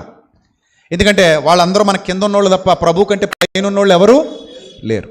సో మనం భయపడాల్సిన పని లేదు. నేనైతే భయపడను, నేనే అపవాదికి భయపడను. ఎందుకంటే యోబు గ్రంథంలో చదువుతుంటే నీకు అర్థమైపోద్ది. వాని చుట్టూ నువ్వు ఏమేసావు అంటే నేను ఎంటర్ అవ్వగలనా? అంటే అపవాది ఎంటర్ అవ్వగలడా? దేవుడు కంచె వేస్తే ఎవ్వడు నిన్ను తాకలేడు. దేవుడు కంచె వేస్తే ఎవడూ నిన్ను శోధించలేడు. దేవుడు కంచె వేస్తే ఎవడూ నిన్ను బాధ పెట్టలేడు. దేవుని అనుమతితోనే అపవాది నిన్ను ఏదైనా శోధించగలడేమో కానీ అది కూడా పరీక్షాకాలం. యోబును పరీక్షించాడు, 2 ఆశీర్వాదం ఇచ్చాడు దేవుడు. సాతాను యోబును శోధించాడు, కానీ దాని తర్వాత ఫలితంగా దేవుడు ఎంత ఆశీర్వాదం ఇచ్చాడు? యోబుకి 2 ఆశీర్వాదం ఇచ్చాడు. శోధన కూడా మంచిదే, ఆడెవడికో మరకే మంచిదంట, మనకు శోధన కూడా మంచిదే. శోధన జయించేవాడు ధన్యుడు. కాబట్టి దేనికి భయపడాలో దానికే భయపడండి. అనవసరమైన వాటికి అసలు భయపడండి. అనవసరమైన వాటికి అసలు ఏం చేయకండి, భయపడకండి. మూఢనమ్మకాలను వదిలేయండి. చిన్నప్పుడు మా ఇంటికి ఒక అతని పేరేదో నాకు ఐడియా లేదు, కానీ వాయించుకుంటూ వచ్చేవాడు. ఏదో అనేవారు అతన్ని. ఎందుకులేండి మళ్ళీ వివాదాలు సృష్టిస్తారు, అది కులమేమో నాకు తెలీదు, ఏమో ఏదైతే నాకు ఎందుకు, కానీ మొత్తం మీద వచ్చేవాడు. వేషధారణ కూడా చిత్ర విచిత్రండేది. పిలవడం కూడా చాలా ఏదో ఇంటి ఆయన పిలిచినట్టు పిలిచేవాడు. అమ్మా ఎవరు లోపల అనేవాడు. నేను వచ్చాను, వస్తే తే శాటతోటి, ఇంకంతే. మా అమ్మ అరే బాబు కొన్ని బియ్యం వేసేరా పోతాడు అని. ఏ అంటే దేనైనా వదిలేస్తాడు బాబు మన మీదకి ఎటదా, దేనైనా ఏం చేస్తాడట, వదిలేస్తాడైనా. అంతమందిని సంచిలెట్టుకొస్తాడు ఎటు, నాకు అర్థం కాదు. వదిలేడానికి అయినా అందరూ ఆయన బాగా అయింది, నాకు అర్థం కాదు. నువ్వు వెళ్ళు, ఇంటికి వెళ్ళు, నువ్వు వెళ్ళాలి, బియ్యం వేయలేదు కాబట్టి నువ్వు వెళ్ళు అని వదిలేస్తాడు మన మీదకి. అంత మూఢనమ్మకాలండి ఇవన్నీ. మా అమ్మకు ఉండేవి అప్పట్లో. సరే నన్ను అనేది నువ్వు వెళ్ళి బియ్యం వేసారా బాబు అనేది. కొంచెం పెద్ద అయ్యాక అంటే ఒక 9th క్లాస్ 10th క్లాస్ రేంజ్కి వచ్చాక అప్పటికే నేను పెద్ద రెబలై కూర్చున్నాను. ఇంక అంతే. వచ్చాడు రోజు, వస్తే ఎరా ఏటి నీ గొడవ అంటే, ఏట్రా నన్ను అలా అంటా ఉన్నట్టు చూస్తున్నాడు. ఏంది నీ గొడవ ఏంటి అసలు? బియ్యంలో కడి గుడ్లు పెడివా, నిజమే ఇలాగా నన్ను అంటే కొంచెం ఇంకా సీరియస్గా చూసా. పోయాడు, అయిపోయింది. మా అమ్మ అరే బాబు ఆడితో గొడవ ఎందుకు, వాళ్ళతోనే పెట్టుకోవాలి గొడవ. ఇప్పుడు ఏమైంది? ఏం వదలడు, నువ్వు మౌనంగా ఉండు, నువ్వు మౌనంగా ఉండు, ఏమైనా ఉంటే నేను చూసుకుంటా. గుమ్మం దగ్గర అడ్డంగా నిలబడిపోతే ఎవరిని వస్తే చూద్దాం. ఏమీ లేదు, ఏం అవ్వదు. నువ్వు భయపడినంతకాలం ప్రతోడు నిన్నేం చేస్తాడు? భయపెడతానే ఉంటాడు. నువ్వు ధైర్యంగా నిలబడు. నీ ధైర్యం దేవుని వైపుకి నేను నడిపించినప్పుడు ఆ శక్తి చేత, బలము చేత నువ్వు కాపాడబడుతూనే ఉంటావు. భక్తులు ధైర్యంగా ఉన్నారు, పిరికోళ్ళు అవలా. పిరికోళ్ళు అయితే వాళ్ళు నిలబడలా. సో నీలో ఉన్న వాక్యం, నీ భక్తి నీకు ధైర్యము పుట్టింపదా అన్నాడు భక్తుడు. నీ భక్తి నీకు ధైర్యము పుట్టింపదా. కాబట్టి దేనికి భయపడదు, ధైర్యంగా ఉండు, స్థిరంగా ఉండు, విశ్వాసంతో ఉండు. నీ దేవుడు నీకు కంచె వేసినంతకాలం ఎవ్వరు నిన్ను తాకనైనా తాకలేరు. ఏ అబద్ధం సత్యం కంటే శక్తివంతమైనది కాదు. నీ జ్ఞానాన్ని మించినది ప్రపంచంలో ఏది లేదు. గనుక ప్రియమైన దేవుని సంగమా, మన ప్రార్థన వినే దేవుడైనా, మన ప్రార్థనకు జవాబిచ్చే దేవుడైనా, మనకి నిత్య జీవితాన్ని వాగ్దానం చేసిన దేవుడైనా, నిన్ను విడువను ఎడబాయను అని నీకు భరోసా ఇచ్చినటువంటి దేవుడైనా, ఆయన యందు భయభక్తులు నిలుపు, ధైర్యంగా నిలబడు. దేనికి భయపడకు, దేనికి భయపడకు. ఏ శోధనైనా ఎదుర్కోవడానికి రెడీగా ఉండు. నీ శోధన వెనక నీకు రెట్టింపు దీవెన ఆశీర్వాదాలు దేవుడు ఇస్తాడు, ఇచ్చి నిన్ను బలపరుస్తాడు. మూఢ విశ్వాసాలు వద్దు, సత్యంలో నిలబడు. ప్రభువు నేర్పించిన సత్యాన్ని అనుసరించు. మూఢ విశ్వాసాలు, అవిశ్వాసాలు దయచేసి వద్దు, ఉండనివ్వద్దు. దేవుడట్టి ధన్యత నీకు అనుగ్రహించునుగాక. ఆమెన్. తల్ల వంచండి, ప్రార్థన చేద్దాం. మహాపరిశుద్ధుడైన మా కన్న తండ్రి, దయగలిగిన మా దేవ, రాజమండ్రి పట్టణంలో సంఘాన్ని బలపరుస్తూ తండ్రి, ఈ కడవరి దినాలు అనేక మందికి సత్యాన్ని తెలియచేయటానికి మూఢత్వంతో, అజ్ఞానంతో, చీకటితో యుద్ధం చేయడానికి మీరు మమ్మల్ని బలపరుస్తున్నందుకు స్తోత్రం తండ్రి. బిడ్డలందరినీ దీవించండి, ఆశీర్వదించండి. విత్తబడిన వాక్యం పిల్లలందరి హృదయాలలో 30 60 100 ఫలింపచేయండి. మీ సహాయము, సమాధానము ఎల్లప్పుడూ మాకు అనుగ్రహించండి. ఇక్కడ పరిచర్య చేస్తున్న బిడ్డలను దీవించండి, సహకరిస్తున్న బిడ్డలను దీవించండి.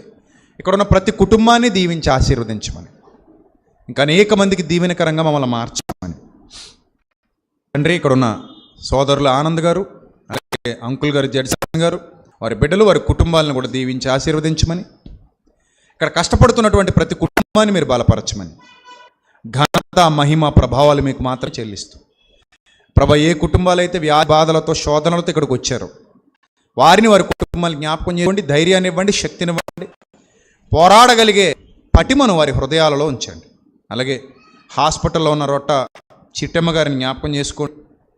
ఆమెను క్షేమంగా మా మధ్యలోకి మరలా తోడుకుంటారు. మీ చిత్తమైతే ఆమెకు శక్తినిచ్చి, బలాన్ని స్వస్థపరిచి ప్రభా, అపాయమును విడిపించమని, ఆ కుటుంబానికి యొక్క సహాయాన్ని అనుగ్రహించమని ప్రభా, ఇక్కడ ఉన్న బిడ్డలందరినీ జ్ఞాపకం చేసుకోమని, ఘనత, మహిమ, ప్రభావములు మీకు మాత్రమే చెల్లిస్తూ మా కొరకు రాని ఉన్న ప్రభు అయిన క్రీస్తు పేరిట ఈ ప్రార్థన మనవులు సమర్పించి మీ వద్ద నుండి జవాబు పొందుకుంటున్నాం మా కన్న తండ్రి. ఆమెన్. అందరికీ వందనాలు. May Lord bless you all, love you all, thank you, God bless you. దేవుడు మిమ్మల్ని, మీ కుటుంబాన్ని దీవించి ఆశీర్వదించి బలపరచునుగాక. ఆమెన్. Thank you.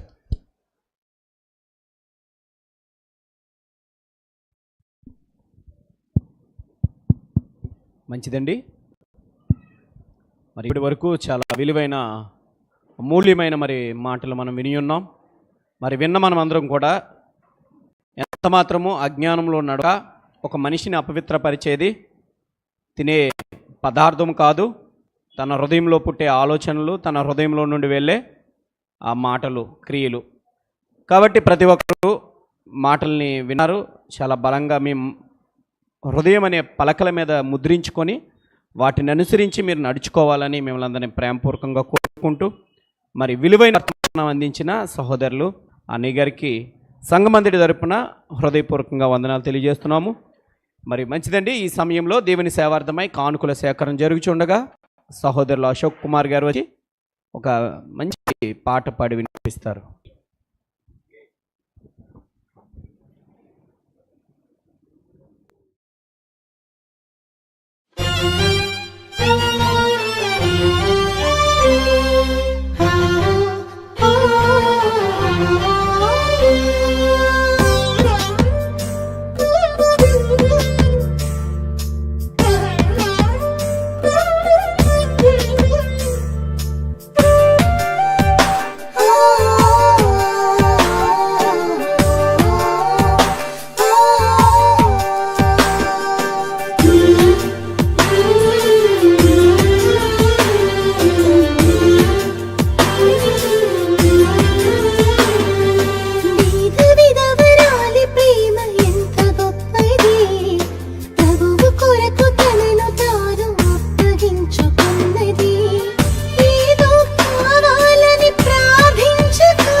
వెదికే ప్రభువుకు దొరికిన పావన వనిత మన అందరికీ మాదిరి చూపే సాక్షి సమూహపు వజ్రపు తునక ఎంతో ధనముందని గర్వించక దేహము సజీవముగా సమర్పించగా బీద విధవరాలి ప్రేమ ఎంత గొప్పది ప్రభువు కొరకు తనను తాను అప్పగించుకున్నది ఏదో కావాలని ప్రార్థించక తానే జీవనాన్ని సమర్పించగా బీద విధవరాలి ప్రేమ ఎంత గొప్పది ప్రభువు కొరకు తనను తాను అప్పగించుకున్నది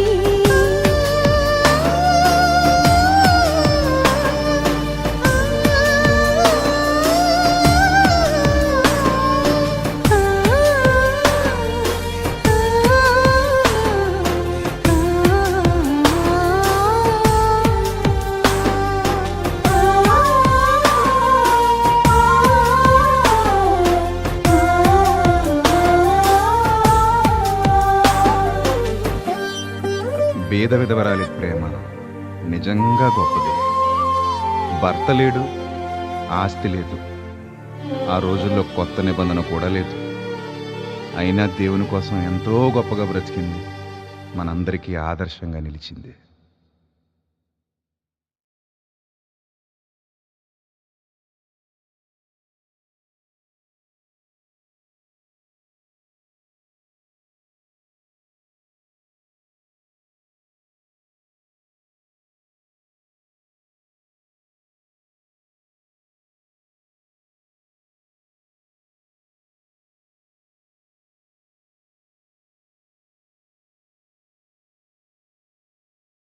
రెండు 2020 సెమినార్ నుండి నేరుగా పరదేశకు చేరిపోయిన మా చిన్నారి సుదీప్ జ్ఞాపకాలను తలుచుకుంటూ వాళ్ళ అమ్మ శ్వేత, వాళ్ళ నాన్న చంటి ఇస్తున్నటువంటి జ్ఞాపకార్థ నివాళి ఈ గీతం. నాన్న నాకు ఒక చిన్న కొత్త కథ చెప్తారా? కొత్త కథ కాదు కానీ నిజంగా జరిగిన చరిత్ర చెప్తాను, వింటావా? వింటాను నాన్న. సరే.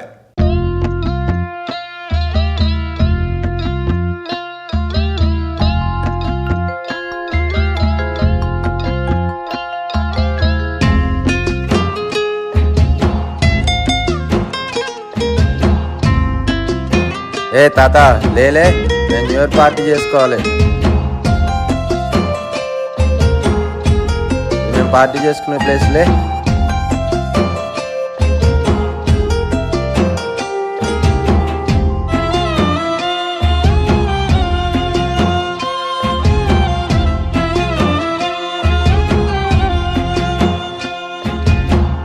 నీడను పోలిన దినములు తరుగుచున్నవి, కాలము జీవము కలవలె కరుగుచున్నవి.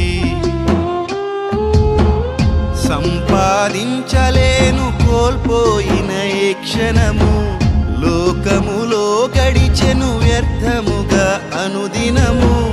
దేవుని కొరకై జీవించిన దినములు స్వల్పము, నా జీవిత యాత్రలు గడిపిన దినములు అధికము. నీడను పోలిన దినములు తరుగుచున్నవి, కాలము జీవము కలవలె కరుగుచున్నవి.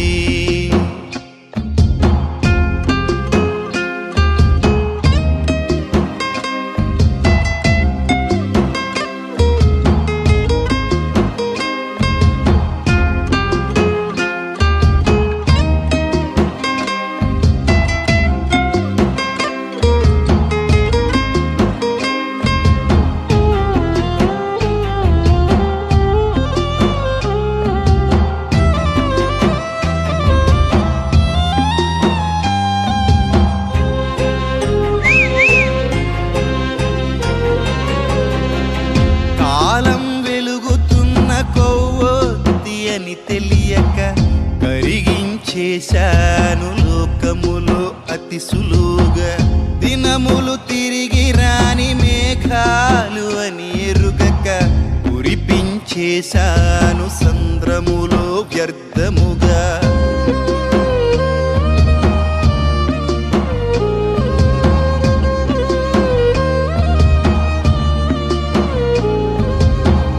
కాలం వెలుగుతున్న కొవ్వొత్తి అని తెలియక కరిగించేశాను లోకములో అతి సులువుగా.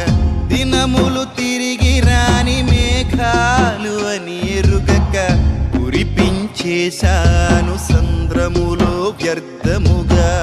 దేహము ముడతలుగా నడకలు తడబడగా కన్నులు కనబడక కాటికి త్వరపడగా ఊపిరి భారముగా అందరూ దూరముగా మంచమే మిత్రుడిగా రోగము ఆప్తుడిగా సంతోషము దొరకని సంవత్సరాలెదురవగా సంతాపముతో నిట్టూర్చుతున్న యాత్రికునిగా నీడను పోలిన దినములు తరుగుచున్నవి. కాలము జీవము కలవలె కరుగుచున్నవి.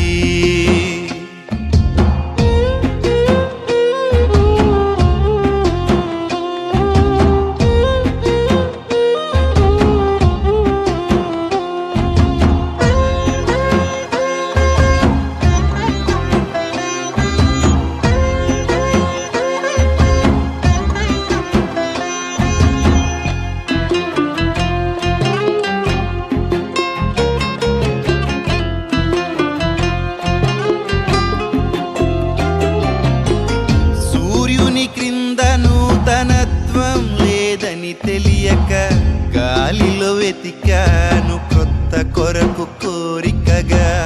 పూర్వులు జ్ఞాపకముకు రారని నే గుర్తించక పేరుకు ప్రాకులాడి మిగిలాను ఒంటరిగా.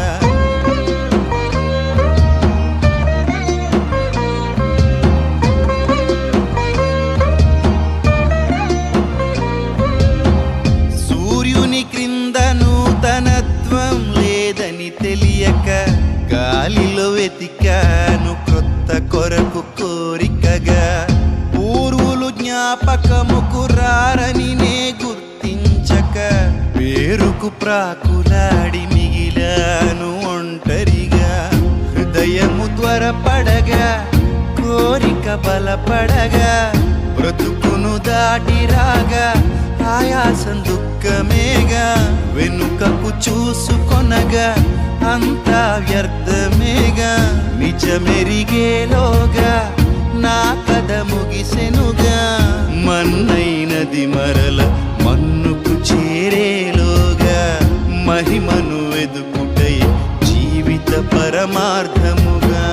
నీడను పోలిన దినములు తరుగుచున్నవి. కాలము జీవము కలవలె కరుగుచున్నవి. సంపాదించలేము కోల్పోయిన ఏ క్షణము. దినములు లెక్కించుట నేర్చుకొనుటయే ముఖ్యము. దేవుని కొరకై జీవించడమే పరమార్థము. మానవ కోటికి ఇది ఏ విధి అని ఫలితార్థము. నీడను పోలిన దినములు తరుగుచున్నవి.